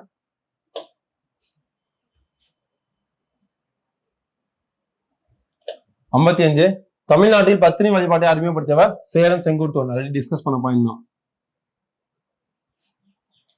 56 இதுமே டிஸ்கஸ் பண்ணாதான். அவன் தஞ்சை பிரகதீஸ்வரர் ஆலயம் யாராக கட்டப்படுது? முதலாம் ராஜராஜன், ராஜராஜ சோழன். தஞ்சை பிரகதி எப்போ யுனெஸ்கோ அங்கீகரிக்கப்படுது? 1987 அங்கீகரிக்கப்பட்டது. மாமல்லபுரம் கடைக்கலை கோவில் 1984. 57 முகமது கஜினியால் தோற்கடிக்கப்பட்ட சாகி மரபை சேர்ந்த இந்து அரசன் ஜெயபாலன். ஜெயபாலன் தான் வந்து ஒரு தோற்கடிச்சப்பா. இதுவுமே PYQ கொஸ்டின்ஸ். 58 ஷெர்ஷாவின் முன்னோடி என அழைக்கப்படுவர் அக்பர். அக்பர் தான் வந்து என்னது? ஷெர்ஷா வந்து டேஷின். இது கொஸ்டின் என்ன அப்படின்னா, அக்பரின் கொஸ்டின் 2 விதமா கேட்கலாம்பா. முன்னோடி என அழைக்கப்படுவர் யாரு? அக்பரோட முன்னோடி, அக்பருக்கு ஒரு ரோல் மாடலா இருந்தது அப்படின்னா ஷெர்ஷா. இந்த கொஸ்டினுக்கு என்ன கேட்டாங்க அப்படின்னா, ஷெர்ஷா டேஷின் முன்னோடி, யாரோட முன்னோடின்னு அழைக்கப்பட்டாரு அப்படின்னு கேட்டிருக்காங்க. அவர் அக்பரோட முன்னோடின்னு அழைக்கப்பட்டாரு. 59 கொஸ்டின். 1857 ஆண்டு புரட்சி நடைபெற்ற போது முகலாய மன்னராக பதவி வகித்தவர் இரண்டாம் பகதூர் ஷா. இரண்டாம் பகதூர் ஷா தான் வந்து பதவி வகிச்சிருப்பாரு. 60 கொஸ்டின். மொஹஞ்சதாரோ பெருங்குளம். அப்ப ஒண்ணுக்கு சி. சி எங்க இருக்கு? இங்கதான் இருக்கு. அப்ப இது வராது, இது வராது, இது கிடையாது, இது கிடையாது. சாரி, இது கிடையாது. இந்த ரெண்டுல ஏதாவது ஒண்ணுதான். லோத்தல் கப்பல் கட்டும் தளம், அது செயற்கை துறைமுகம். Answer D, CD. இது ரெண்டுக்குமே CD தான் இருக்கு. இதுவும் கரெக்ட், இதுவும் கரெக்ட், இதுவும் கரெக்ட், இதுவும் கரெக்ட். மதுரை வணிக நகரம். Answer B. அப்ப ஆன்சர் டி தான் கரெக்ட். காஞ்சி கல்வி நகரம். 61 பிறந்த குழந்தைகளுக்கு போடப்படும் 24 மணி நேரத்தில் போடப்படும் தடுப்பூசி PCG. இது காச நோய்க்காக குணப்படுத்துறதுக்காக போடப்படுது. காச நோயா குணப்படுத்துறதுக்காக போடுறதுப்பா. MMR அப்படிங்கிறது தட்டம்மை, இந்த மாதிரி நோய்கள் வர்றது குணப்படுத்துறதுக்காக போடுறது. அடுத்து போலியோங்கிறது சொட்டு மருந்து, போலியோ நோயை குணப்படுத்துறதுக்காக போடுறது. 62 தாவரத்தின் திசு மற்றும் திசு தொகுப்பை பற்றி அறியும் படிப்பு ஹிஸ்டாலஜி. ஹிஸ்டாலஜி இல்ல, ஹிஸ்டாலஜி. ஹிஸ்டாலஜி அப்படிங்கிறது டா வருங்க, பால்ல டா. திசு மற்றும் திசு தொகுப்பை பற்றியது. ஹீலியாலஜி அப்படிங்கிறது சூரியனை பற்றி படிக்கும் படிப்பு. பெரிஜி அப்படிங்கிறது பூமியில இருந்து சூரியன் உள்ள தொலைவு, சந்திரன் உள்ள தொலைவு தான் வந்து பெரிஜின்னு சொல்லுவாங்க. சூரியன் பூமி இங்க இருக்கு அப்படின்னா, பூமிக்கு தொலைவுல நிலா இருந்துச்சு அப்படின்னா அது அப்போஜின்னு சொல்லுவாங்க. பூமிக்கு பக்கத்துல நிலா சுத்தி வரும் நிலா இருக்கு அப்படின்னா அது பெரிஜின்னு சொல்லுவாங்க. செலினாலஜி அப்படின்னா சந்திரனை பற்றி படிக்கும் படிப்பு. சந்திரனை பற்றி படிக்கும் படிப்பு.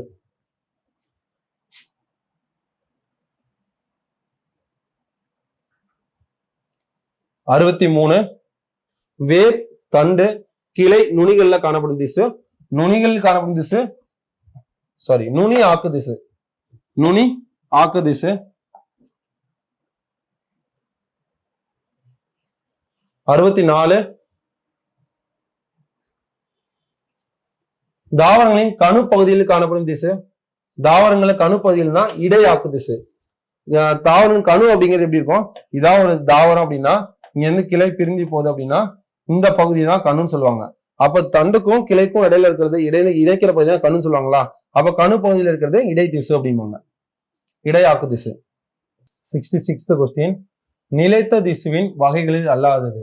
நிலைத்த திசுவின் வகைகள் அல்லாதது பக்க திசு. இதான் வந்து நிலைத்த திசுவின் வகைகள் அல்லாத, மற்ற எல்லாமே வந்து நிலைத்த திசுன்னு சொல்லுவாங்க. 67 மற்ற தாவரங்களின் முன்னோடியாக இருப்பது பாரங்கைமா. பாரங்கைமா தான் மற்ற தாவரங்களோட முன்னோடியா இருக்கும். 68 பாரங்கைமாவின் செல்கள் டேஸ் என அழைக்கப்படுகிறது. குளோரங்கைமா அப்படின்னு அழைக்கும். பாரங்கைமாவின் செல்கள் குளோரங்கைமா என அழைக்கப்படுகிறது. 69 தாவரங்கள்ல நீர் மற்றும் ஆல்ரெடி நம்ம டிஸ்கஸ் பண்ண பாயிண்ட், நீர் மற்றும் கனிமங்களை கடத்துறது சைலம். வேர்ல இருந்து நீர் கனிமங்களை உறிஞ்சி தாவரங்கள் எல்லா பகுதியிலும் ஸ்ப்ரெட் பண்றது இருந்து சைலம் தான் கடத்தும். அதே ஃப்ளோயம் அப்படிங்கிறது இலைத்துல இருந்து சேகரிக்கப்பட்ட உணவை ஸ்டார்ச்சா கன்வெர்ட் பண்ணி தாவரங்கள் எல்லா பகுதியிலும் கடத்துறது, உணவை கடத்துறது ஃப்ளோயம்.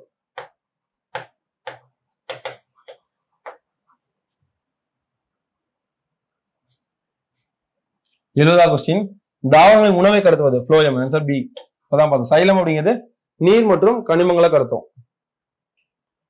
71 தாவரத்தின் உணவை சேகரித்து வைப்பது, தாங்கி நிற்கவும் பாதுகாப்பிற்கும் பணியை செய்வது தண்டு. இதான் வந்து என்னது, தாவரம் உணவு சேமிக்கிறது, தாங்கி வைக்கிறது, எல்லா பங்குமே பண்ணும். தண்டில் விளையுது இதுனா உருளைக்கிழங்கு தாவரத்தின் தண்டுல விளையுது. உருளை, கரும்பு அதெல்லாம் வந்து உணவை எங்க சேமிச்சு வைக்குதுன்னா தண்டுகளை சேமிச்சு வைக்குது. வேர்ல உணவை சேமிக்கிறது பீட்ரூட், கேரட் இதெல்லாம் வந்து வேர்ல உணவு சேமிக்கும். இது தண்டுல உணவு சேமிக்கிறது வந்து ரொம்ப இம்பார்ட்டன்ட்பா.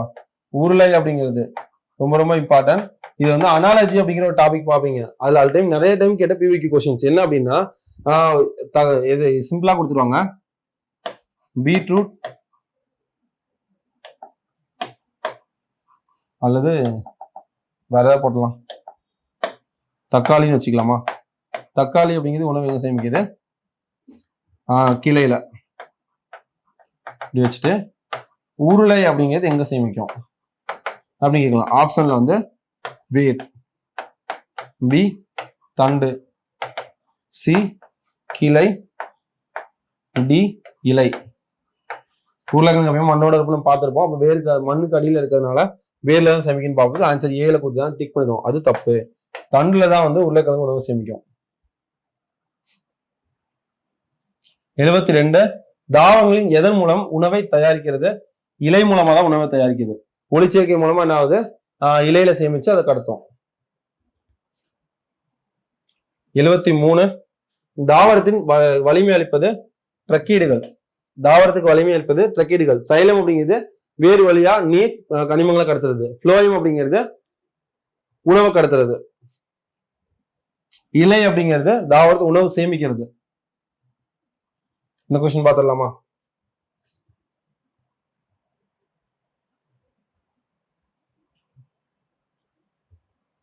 கொஸ்டின் என்ன கொடுத்துருக்காங்க, கீழே கொடுக்கப்பட்டுள்ள படத்துல முக்கோணம், சதுரம், வட்டம் 3 கொடுத்துருக்காங்களா. முக்கோணம் கொடுத்துருக்காங்க, சதுரம் கொடுத்துருக்காங்க, வட்டம் கொடுத்துருக்காங்க. அத என்பதை நேர்மையானவர்கள், படித்தவர்கள், பணக்கார மனிதர்கள். இங்க என்ன ஆர்டர்ல கொடுத்துருக்கோம் அதே ஆர்டர் இருக்கும். முக்கோணம் அப்படிங்கிறது என்ன கொடுத்துருக்காங்க, ஃபர்ஸ்ட் என்ன கொடுத்துருக்காங்க, முக்கோணம் கொடுத்துருக்காங்க. அப்ப நேர்மையானவர்கள். அதுக்கடுத்து சதுரம். அப்ப இங்க ரெண்டாவது என்ன கொடுத்துருக்காங்க, சதுரம். சதுரம் அப்படிங்கிறது படித்தவர்கள். அதுக்கடுத்து வட்டம் 3 கொடுத்துருக்காங்க, பணக்கார மனிதர் ஆவார். எந்த பகுதி ABCDEF மற்றும் G ஆகியோர் இது இந்த நம்பர் லெட்டர்ஸ் கொடுத்திருக்கிறதுல எது வந்து நேர்மையானவர், படித்தவர் ஆனால் பணக்கார நபர் இல்லாதவர் யாருன்னு கேக்குறாங்க. கொஸ்டின் என்ன அப்படின்னா, யாரு வந்து நேர்மையா இருக்காங்க, படிச்சிருக்காங்க ஆனா பணக்காரனா இருக்க கூடாதுங்க. ஃபர்ஸ்ட் நேர்மையானவங்க யாரெல்லாம், ஏ நேர்மையானவங்க. இந்த முக்கோணத்துக்குள்ள இருக்க எல்லாமே நேர்மையானவங்க தான். ஏ நேர்மையானவர், பி நேர்மையானவர், சியு நேர்மையானவர், டியு நேர்மையானவர். சரியா.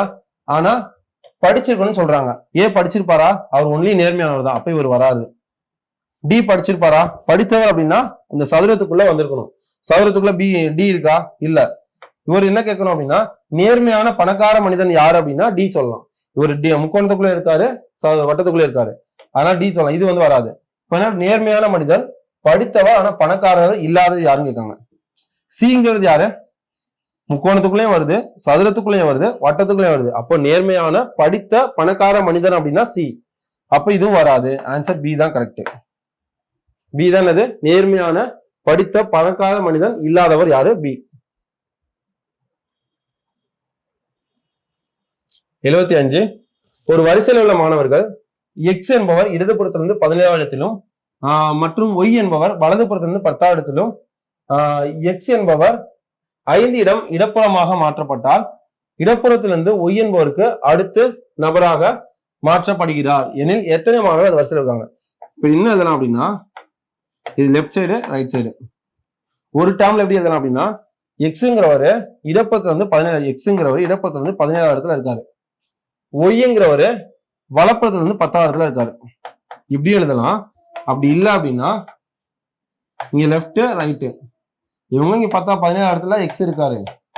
ஒய் வந்து இங்க 10வது இடத்துல இருக்காங்க. ஃப்ரம் இங்க இருந்து இப்படி எழுதிக்கலாம். கரெக்டா? ரெண்டு விதமா எழுதிக்கலாம். இன்னொரு நீங்க எவ்வளவு டிஸ்டன்ஸ் தான் இவங்களுக்கு இடையில எத்தனை பேர்லாம் கொடுக்கல, அதெல்லாம் எழுதிக்கலாமா? இப்ப இந்த கண்டிஷன் ஃபர்ஸ்ட் எடுத்து பார்க்கலாம். எக்ஸ் என்பவர் இடப்புறமாக எக்ஸ் என்பவர் 5 இடம் இடப்புறமாக மாட்டோம். எக்ஸ் இங்க இருக்காங்க, அவங்க இடப்புறம் மறுபடியும் போறாங்க. 1 2 3 4 5 இடம் மாத்தி அதுக்கு அடுத்து வராரு அப்படின்னு சொன்னா இங்க எத்தனை இடத்துக்கு வருவாரு? குறையும் தானே. 16 17 15 அந்த மாதிரி வருவாரா? வந்தாரு அப்படின்னா ஒய் என்பவருக்கு அடுத்த நபரா இருக்க முடியுதா? ஒய்க்கு அடுத்து இருக்கணும். இங்க வருதா? அப்ப இது வராது கண்டிஷன். அப்ப இதே 17 வச்சோம் அப்படின்னா இவர் இங்கிட்டு இருந்தானா 1 2 3 4 5 பேருக்கு அடுத்து இங்க வந்தாரு அப்படின்னா 14வது இடத்துல வருவாரு. கரெக்டா? 14வது இடத்துல வந்தாரு அப்படின்னா இங்க ஆல்ரெடி இங்க எத்தனா பிளேஸ்? 17வது பிளேஸ்ல இருக்காரு. அவ 16 15 14 13 12 11 அதாவது லெஃப்ட் சைட்ல இருந்து 11வது இடத்துக்கு யார் வருவா? இவர் 10 பேர் இவருக்கு முன்னாடி இருக்காங்க. கரெக்டா? அப்ப இவர் ஒருத்தர் சேர்த்தா 11. இப்ப இவருக்கு அடுத்த நபரா வருவார்னா வந்தாச்சு. அப்ப இவர் 10வது நபர் அப்படின்னா இவருக்கு முன்னாடி எத்தனை பேர் இருப்பாங்க? 9 பேர் இருப்பாங்களா? அப்ப ஆன்சர் 10 + 1 11 11 + 9 20 பேர் தான் ஆன்சர். ஆன்சர் 20. ஆன்சர் இல்ல அதை அடிச்சு 20ன்னு போட்டுக்கோங்க. ஆன்சர் 20பா. புரியல அப்படின்னா நோ டைம் கவனிச்சுக்கோங்க. சிம்பிளா சொல்றேன். இது லெஃப்ட் சைடு, இது ரைட் சைடு. இது லெஃப்ட், இது ரைட். ஓகேவா? எக்ஸ் என்பவர் இடதுபுறத்துல இருந்து 17வது இருக்காரு. எக்ஸுங்கிறவரு இடதுபுறத்துல இருந்து 17வதா இருக்காரு. ஒய்ங்கிறவரு வலதுபுறத்துல இருந்து 10வதா இருக்காரு. இங்க இருந்து 10வதா ஒய் இருக்காரு. எக்ஸ் வந்து இடதுபுறமா 5 பேர், இடதுபுறம் 5 இடம் இடப்புறமா 5 இடம் 5 இடம் விட்டு 1 2 3 4 5 இடம் விட்டு இவர் வர ஆரம்பிச்சுன்னா 1 2 3 4 5 5 இடம் விட்டு இவர் வர ஆரம்பிச்சுன்னா இங்க வந்து இது எக்ஸோட நியூ பிளேஸ் எக்ஸ் டேஷ்னு வச்சுக்கலாமா? இதுதான் எக்ஸ் டேஷ். இவர் இங்க வராரு. இப்ப இது 17வது பிளேஸ் அவங்க இருக்காரு. இடதுபுறம் 17 இருந்தாருன்னா 5 இடம் முன்னாடி தள்ளி எத்தனை பிளேஸ் வருவாரு? 14வது பிளேஸ் வருவாரா? அப்ப இடதுபுறத்துல 14னா இங்க ஒருத்தர், இவருக்கு முன்னாடி எத்தனை பேர் இருப்பாங்க? 10 பேர் இருப்பாங்க. இது கிளியரா? இப்ப அதே வந்து ஒய்ங்கிறவரு வலதுபுறத்துல இருந்து 10வது இடத்துல இருக்காரு. அப்ப இவர் ஒருத்தர் அதுல இங்க கவுண்ட் பண்ணிட்டோம். அப்ப இங்க இவருக்கு முன்னாடி எத்தனை பேர் இருப்பாங்க? 9 பேர் இருப்பாங்களா? அப்ப இங்க 9. அப்ப 9 + 1 10 10 + 10 20. ஆன்சர் 20.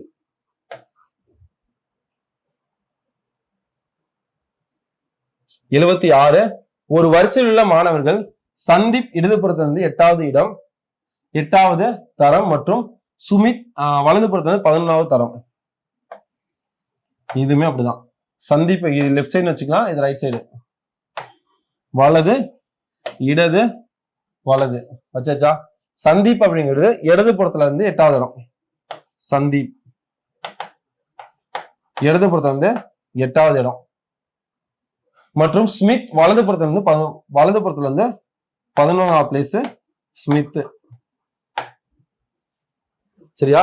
இப்போது ஸ்மித் 3 இடம் தள்ளி மாற்றம் செய்யப்படும் போது, தள்ளி மாற்றாங்கன்னா அங்கிட்டு போறேன்னு சொல்ல, தள்ளினா அதுக்கு அப்புறம் தானே 1 2 3 இடம் தள்ளி மாற்றாங்க அப்படின்னா 12 13 14வது இடத்துக்கு போறாரு. எங்க வலதுபுறத்துல இருந்து. ஓகேவா? மாற்றப்படும் பொழுது 13வது இடத்துக்கு போறாரு.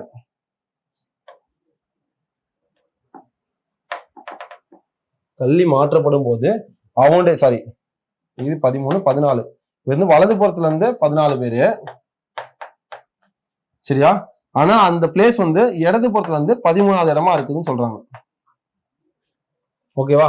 13வதாக மாறுகிறது எனில் சந்தீப்பிற்கும் சுமித்திற்கும் இடையே எத்தனை மாணவர்கள் மாற்றப்படுவதற்கு முன்னாடி இருந்தாங்க? மொத்தம் எவ்வளவு மாணவர்கள் கண்டுபிடிக்கலாமா? வேற ஒண்ணுமே வேணாம்.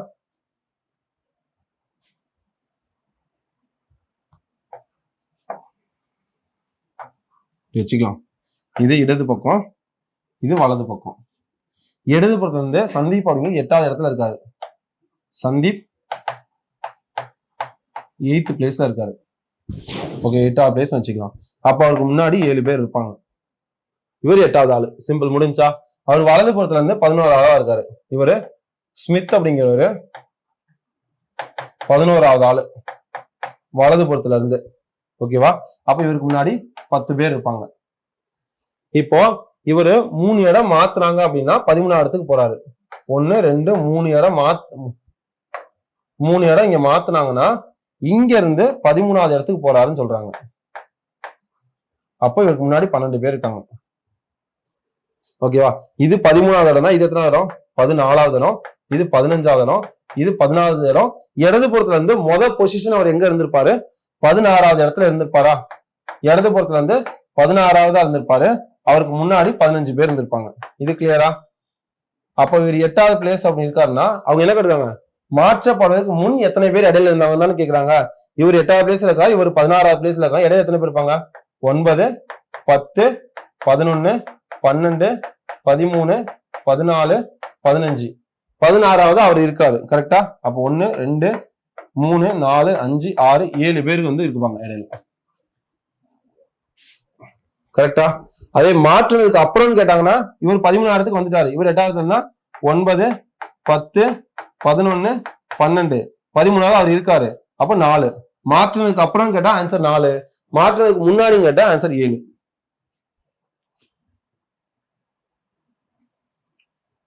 எழுபத்தி 7வது கொஸ்டின். கொடுக்கப்பட்டுள்ள படத்தில் 3 வகையான குழுக்கள் 3 படங்களாக குறிப்பிடப்பட்டதுன்னா முக்கோணம், பள்ளி ஆசிரியர்கள். முக்கோணம் அப்படிங்கிறது ஸ்கூல் டீச்சர், பள்ளி ஆசிரியர். சதுரம் என்பது திருமணமானவர்கள். திருமணம் மாணவர்கள். அதுக்கடுத்து வட்டம் அப்படிங்கிறது கூட்டு குடும்பம். இது ஆக்சுவலா என்ன அப்படின்னா இந்த வட்டத்துக்குள்ள யாரெல்லாம் வராங்களோ அவங்க கம்பல்சரி அது கூட்டு குடும்பத்துல இருப்பாங்க. டிங்கிறவரு கூட்டு குடும்பத்துல மட்டும் இருக்கிறவரு. டிங்கிறவர் என்ன அப்படின்னா அவர் திருமணமானவரு கூட்டு குடும்பத்துல இருக்கிறவரு. அதே பி எடுத்தோம் அப்படின்னா திருமணமான பள்ளி ஆசிரியர் கூட்டு குடும்பத்துல இருக்காங்க. அதே ஏ எடுத்தோம் அப்படின்னா ஏ வந்து திருமணம் மட்டும்தான் இருக்கு, அவர் கூட்டு குடும்பத்திலும் கிடையாது, பள்ளி ஆசிரியரும் கிடையாது. அதே சி எடுத்தோம் அப்படின்னா அவர் எதுல வராரு? சதுரத்துக்குள்ளேயும் பள்ளி ஆசிரியர், அதாவது திருமணமான பள்ளி ஆசிரியர். எஃப் எடுத்தோம் அப்படின்னா அவர் வெறும் பள்ளி ஆசிரியர் மட்டும்தான், கூட்டு குடும்பத்துல இல்ல, திருமணமும் ஆகல. அந்த மாதிரிதான் எல்லாத்தையும் தனியா பிரிச்சோம். கரெக்டா? என்ன கொஸ்டின் கேக்குறாங்க? கூட்டு குடும்பத்தில் வசிப்பவர்கள், கூட்டு குடும்பத்துல வசிக்கிறவங்க அப்படின்னா யார் யாரு? இந்த வட்டத்துல உள்ளவங்க தான். இ பி டி, இந்த 3 பேர் தான் கூட்டு குடும்பத்துல வசிக்கிறாங்க. கரெக்டா? கொஸ்டின் நல்லா புரிஞ்சுக்கணும். கூட்டு குடும்பத்துல வசிக்கிறவங்க அப்படின்னு சொன்னா வட்டத்துக்குள்ள இருக்கிறவங்க. அப்ப இ பி டி கூட்டு குடும்பத்துல வசிக்கிறவங்கன்னு கொடுத்துட்டாங்க. திருமணம் ஆகாதவங்க இந்த சதுரத்துக்குள்ள இருந்துச்சு அப்படின்னா அவங்க திருமணம் ஆனவங்க. இப்ப திருமணம் ஆகாதவர்கள் அப்படின்னு கேட்டா இவங்களும் வரமாட்டாங்க, இவங்களும் வரமாட்டாங்க. பள்ளி ஆசிரியராகவும் வேலை செய்யாதவர், பார்க்காதவர், அப்ப இவங்க மட்டும்தான். இதுதான் ஆன்சர். Answer C. டைரக்டா தான் போடணும். அடுத்த கொஸ்டின். அடுத்த கொஸ்டின் என்ன? கொடுக்கப்பட்டுள்ள படத்தில் 3 வகையான, அதேதான். அதுல முக்கோணம் அப்படிங்கிறது பள்ளி ஆசிரியர், சதுரம் அப்படிங்கிறது திருமணமானவர், வட்டங்கிறது கூட்டு குடும்பம். இதே கொஸ்டின் தான். இனி திருமணமான ஆசிரியர்கள்.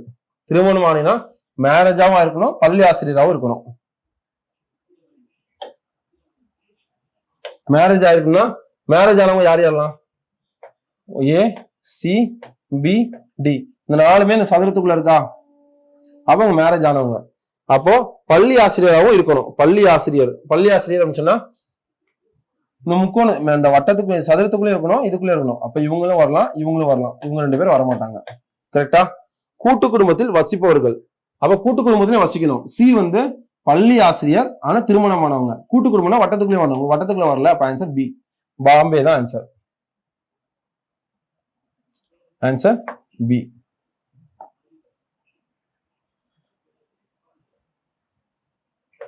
பி தான் ஆன்சர். 78 பி. 17 என்ன கொடுத்துருக்காங்க? அதே தான். ஆனா என்ன கொடுத்துருக்காங்க? பட்டங்க கூட்டு குடும்பம். பள்ளி ஆசிரியர்கள். பள்ளி ஆசிரியர் அப்படிங்கிறது எதில் பார்த்தோம்? முக்கோணம் பார்த்தோம். ஆசிரியர்கள் திருமண மாணவர்கள் ஆனால் கூட்டு குடும்பத்தில் வசிக்காதவர்கள். பள்ளி ஆசிரியர்ப்பா, இவங்க தான் பள்ளி ஆசிரியர்னு பார்த்தோம். இது திருமணமானவங்க, இது கூட்டு குடும்பத்தை வசிப்பவங்க. பள்ளி ஆசிரியரா இருக்கணும் அப்படின்னா 3 பேர் தான் பள்ளி ஆசிரியர். கரெக்டா? அதுக்கடுத்து திருமணம் ஆயிருக்கணும் அப்படின்னா இவங்க வரமாட்டாங்க. இவங்க வந்து பள்ளி ஆசிரியர் மட்டும்தான், கட்டத்துக்குள்ள வரல. அப்ப இவங்க 2 பேர் தான். அதுல கூட்டு குடும்பத்தை வசிக்காதவங்க, வசிக்கிறவங்க அப்படின்னா பி வரும். அப்ப இது வராது. வசிக்காதவங்க சி தான் ஆன்சர்.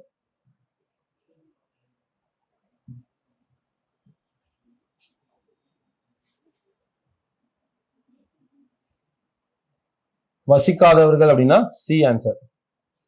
Answer A. அடுத்த கொஸ்டின் என்ன கொடுத்துருக்காங்க? அடுத்த கொஸ்டின் அதேதான். பள்ளி ஆசிரியர்கள் திருமணமானவர்களும் அல்ல, கூட்டு குடும்பத்தில் வசிப்பவர்களும் அல்ல. இதுல பார்த்தோம்ல, இதுல என்ன பார்த்தோம்? இது வந்து பள்ளி ஆசிரியர்னு பார்த்தோம்.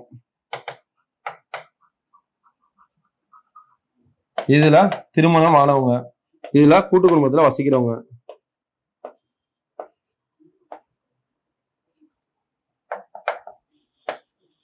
கூட்டு குடும்பத்துல வசிக்கிறவங்க. இந்த 3 நமக்கு தெரியுமா? கொஸ்டின் என்ன கொடுத்திருந்தாங்க? அவங்க பள்ளி ஆசிரியரா இருக்கணும், கூட்டு குடும்பத்துல வசிக்க கூடாது, திருமணம் ஆகக்கூடாது அப்படின்னா அப்போ இந்த 2 இதுலயுமே ஆகக்கூடாது. இவங்க பள்ளி ஆசிரியர் அப்படின்னா இது இது இது இந்த 2மே இதுக்குள்ள கம்பைன் ஆகி வந்தனால இது 2 வராது. பள்ளி ஆசிரியர் மட்டும்தான், எஃப் மட்டும்தான் ஆன்சர். Answer A.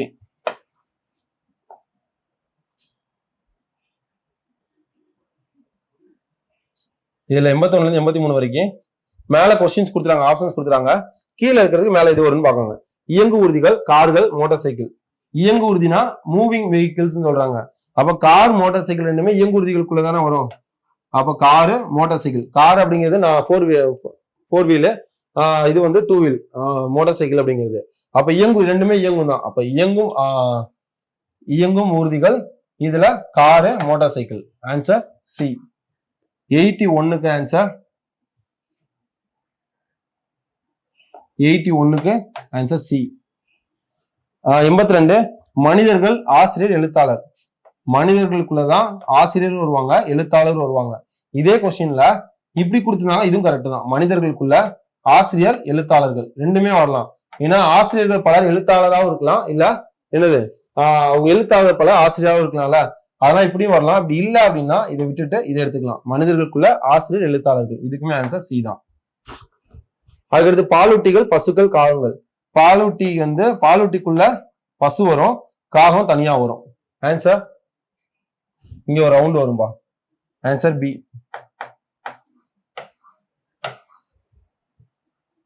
இது இங்க ஒரு ரவுண்ட் வரும் தனியா, அதை மிஸ் பண்ணிட்டாங்க.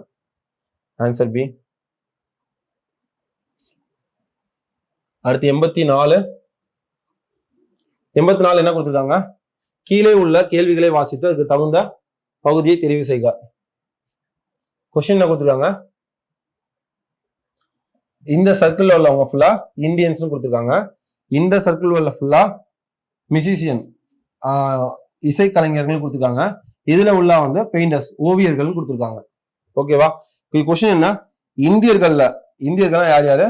இது இது இது இது 4மே இந்த சர்க்கிள்குள்ள தானே வருது. இந்த சர்க்கிள்குள்ள தானே வருது. அப்ப 4 பேருமே இந்தியர்கள் கொடுத்தாச்சு. இது கரெக்ட். இசைக்கலைஞர்களாக உள்ளனர். இசைக்கலைஞர்னா இந்த சர்க்கிள்குள்ள இவங்க இசைக்கலைஞருக்குள்ள வராங்களா? இவங்க இல்ல. இது யாரு? பெயிண்டர். இவங்களும் வரமாட்டாங்க. இப்ப இவங்க 2 பேர் தான் இசைக்கலைஞர், ஆனால் ஓவியர்களாக இல்லை. ஆனா வந்து பெயிண்டரா இல்லாதவங்க. இவரு பெயிண்டராவும் இருக்காரு, அப்ப இவரு வரமாட்டாரு. ஆன்சர் டி தான் ஆன்சர். கரெக்டா? அதுக்கடுத்து ஜஸ்ட் அதை அப்படியே ரவுண்ட் பண்ணிக்கோ. ரவுண்ட் பண்ணா இன்னும் ஈஸியா இருக்கும். ஓவியர்கள்லாம் யாரு? இவங்க தான் ஓவியர். அப்போ இது 4மே ரவுண்ட் பண்ணிக்கலாம். ஃபர்ஸ்ட் இந்தியர்களாகவும், இந்தியரா இருக்காங்க. அப்ப இது ஃபுல்லா இந்த ரவுண்டுக்குள்ளே இது வரணும். அப்போ இவங்க வரமாட்டாங்க, இவங்க ஓவியர் மட்டும்தான். இவங்களும் வரமாட்டாங்க, இவங்க ஓவியர், மியூசிஷியன். இவங்க 2 பேர் தான் ஓவியராகவும் இருக்காங்க, அதுக்கப்புறம் இந்தியராகவும் இருக்காங்க. இசை கலைஞர்களாகவும் இல்லாதவர்கள். அப்ப இவங்க மியூசிஷியனா வர மாட்டாங்க. அப்ப ஆன்சர் இதுதான் பி.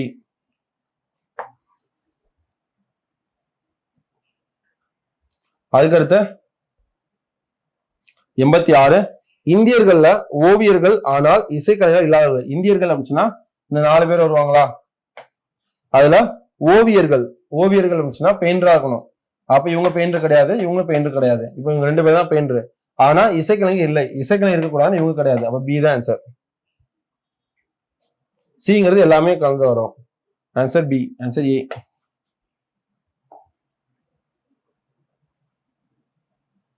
87 புறாக்கள், பறவைகள், நாய்கள். பறவைகளுக்குள்ள புறா வரும், நாய் தனியா இருக்கும். அப்ப ஆன்சர் வந்து 1. அப்ப ஏ ஆன்சர்.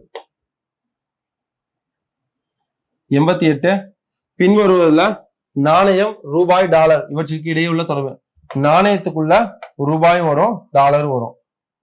அப்போ இது ஆன்சர் பி தான். பிங்கிறது எங்க மென்ஷன் பண்ணிருக்காங்க, சி ஆப்ஷன். அப்ப சி தான் ஆன்சர் கரெக்ட்.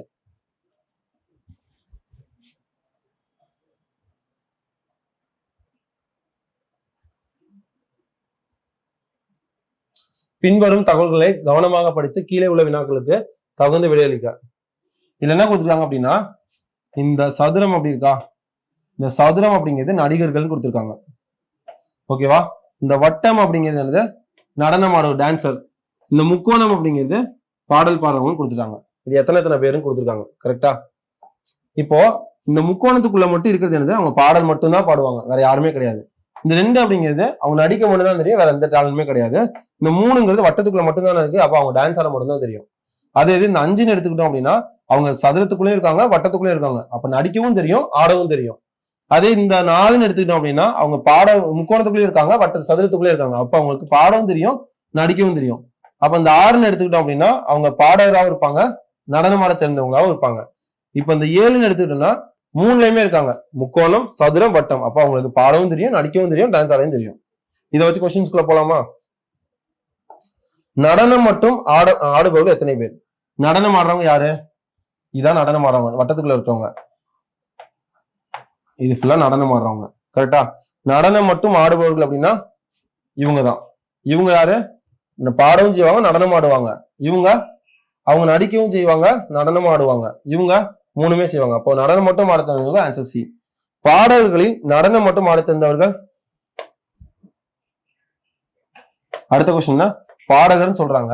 பாடகர் யாரு, முக்கோணத்துக்குள்ள இருக்கும் பாடகர் 1 2 3 இந்த 6. இது 4 பேருமே பாடகராக இருக்காங்க. ஆனா நடனம் ஆட தெரிந்தவர்கள். பாடகர்கள் நடனம் ஆட தெரிந்தவங்க பாடகர் இவங்க. இப்போ உங்களுக்கு நடனம் ஆட தெரியாது, இவங்களுக்கு நடனம் ஆடுறவங்கன்னா இதுக்குள்ள இருக்கிறவங்க, இவங்களுக்கு நடனம் ஆட தெரியாது. அப்ப இது 2ஐயும் சேர்த்தோம் அப்படின்னா இவங்களுக்கு நடனம் ஆடவும் தெரியும், பாடவும் தெரியும். அப்ப 7 + 6 13. ஆன்சர் 13. அடுத்த கொஸ்டின், நடிகர்கள்ல நடனம் ஆட தெரிந்தவர்கள் எத்தனை பேர். நடிகர்னா இது ரவுண்ட் பண்ணிடலாம், இந்த கட்டத்துக்குள்ள இருக்கிறது ரவுண்ட் பண்ணிக்கலாம். நடிகர்னா 4 பேரா. இதுல நடனம் ஆட தெரிந்தவர்கள் டான்சர் யாரு, இவங்க நடிக்க மட்டும்தான் தெரியும். இவங்களுக்கு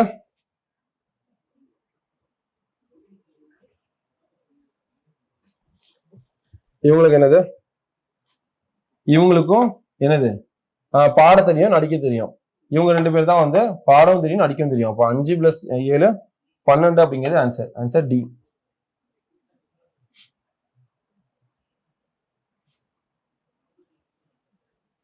தொண்ணூத்தி 2வது கொஸ்டின், பாம்பு பள்ளி ஊர்வன. ஊர்வனக்குள்ள பாம்பு பள்ளி வரும். Answer D. டி கொடுத்துருக்காங்க, டி தான் கொடுத்துருக்காங்க. 93 நீதிபதி திருடன் குற்றவாளி. குற்றவாளிக்குள்ள திருடன் வருவான், நீதிபதி சைடுல இருப்பாங்க. அப்ப ஆன்சர் பி. 94 இந்தியா, ஹரியானா மற்றும் உலகம் ஆகியவற்றுக்கு இடையான சிறந்த தொடர்பை கொடுங்க. உலகத்துக்குள்ள இந்தியா இருக்கு, இந்தியாவுக்குள்ள ஒரு மாநிலம் அது ஹரியானா அப்படிங்கிறது. அப்ப ஆன்சர் டி.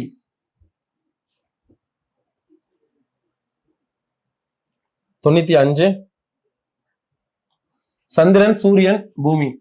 சூரிய குடும்பத்துல பூமி இருக்கு, பூமியோட துணைக்கோள் தான் சந்திரன். Answer D. காய்கறிகள், தக்காளி மற்றும் பழங்கள் ஆகிட்டு மூணுக்கு உள்ள ரிலேஷன்ஷிப் கேட்காங்க. பழத்துக்குள்ள தக்காளி பழம் வரும், காய்கறி தனியா வரும். அப்படி இல்ல ஒரு சில காய் வந்து தக்காளி வந்து காயா இருக்காது அப்படின்னா காய்கறிக்குள்ள காயா இருந்துச்சுன்னா காய்கறிக்குள்ள தக்காளி காய் வரும், பழம் தனியா வரும். எப்படினாலும் ஆன்சர் ஏதான்.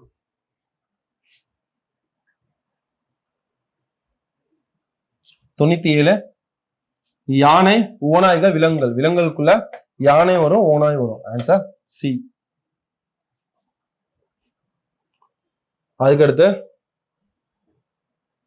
98 இதுல என்ன கொடுத்துருக்காங்க அப்படின்னா இதுல உள்ளத ஆர்டிஸ்ட் கலைஞர்கள், சதுரத்தை கலைஞர்கள் கொடுத்துருக்காங்க. முதல் தெளிவா எடுத்து எழுதிக்கோங்க. வட்டத்தை பிளேயர்ஸ் விளையாட்டு வீரர்கள் கொடுத்துருக்காங்க. வீரர்கள். அதுக்கடுத்து முக்கோணத்தை மருத்துவர்கள் கொடுத்துருக்காங்க, டாக்டர். ஓகேவா? கொஸ்டின் என்ன? இப்ப இவங்க அப்படின்னா கலைஞர்கள், இவங்க 30 பேர் அப்படிங்க கலைஞர்கள் மட்டும்தான், வேற எதுவுமே கிடையாது. இப்ப இந்த 8 பேர் அப்படிங்கிறது கலைஞராகவும் இருக்காங்க, மருத்துவராகவும் இருக்காங்க. இந்த 17 பேர் அப்படிங்கிறது முக்கோணத்துக்குள்ள மட்டும்தான் இருக்காங்க, மருத்துவர் மட்டும்தான். இந்த 25 பேர் அப்படிங்கிறது விளையாட்டு வீரர்கள் மட்டும்தான்.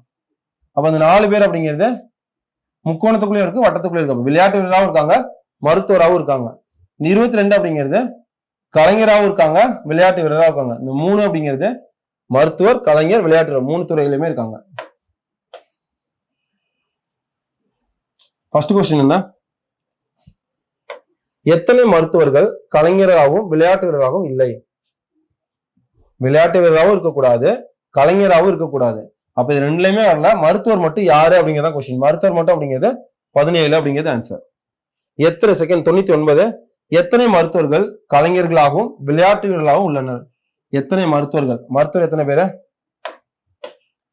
மருத்துவர் அப்படின்னா மருத்துவர் இந்த முக்கோணத்துக்குள்ள வந்து எல்லாத்தையுமே நம்ம ரவுண்ட் பண்ணிக்கலாம். முக்கோணம் இருக்குல்ல, இது ஃபுல்லாவே மருத்துவர் தானே. அப்ப இதே ரவுண்ட் பண்ணலாம், இதே ரவுண்ட் பண்ணலாம், இதே ரவுண்ட் பண்ணலாம், இதே ரவுண்ட் பண்ணலாம். எத்தனை மருத்துவர்கள் கலைஞர்களாகவும் விளையாட்டு வீரராகவும் இருக்காங்க? அப்ப 3 துறையிலுமே இருக்கிறது யாரு அப்படின்னா 3 தான் ஆன்சர். இவங்க 2 துறை தான், இவங்க 1, இவங்க 2 துறை. அப்ப 3 துறையுமே இருக்கிறது ஆன்சர் சி. அடுத்து 100th கொஸ்டின், லாஸ்ட் கொஸ்டின். எத்தனை கலைஞர்கள் விளையாட்டு வீரர்கள்? இப்ப வச்சிடலாமா? விளையாட்டு வீரர் அப்படிங்கிறது யாரு? அந்த ரவுண்ட்ல இருக்கவங்க மட்டும்தான் விளையாட்டு வீரர்கள். எத்தனை கலைஞர்கள்னா அப்ப கலைஞர்களும் விளையாட்டு ரவுண்டுக்குள்ளே இதுக்குள்ளே வருதுன்னா 22 ஆன்சர். 22 + 3 25. இவங்க 2 பேருமே இருக்காங்கல்ல, கலைஞராகவும் இருக்காங்க, விளையாட்டு வீரராகவும் இருக்காங்க. அப்ப 25 ஆன்சர். 22 + 3.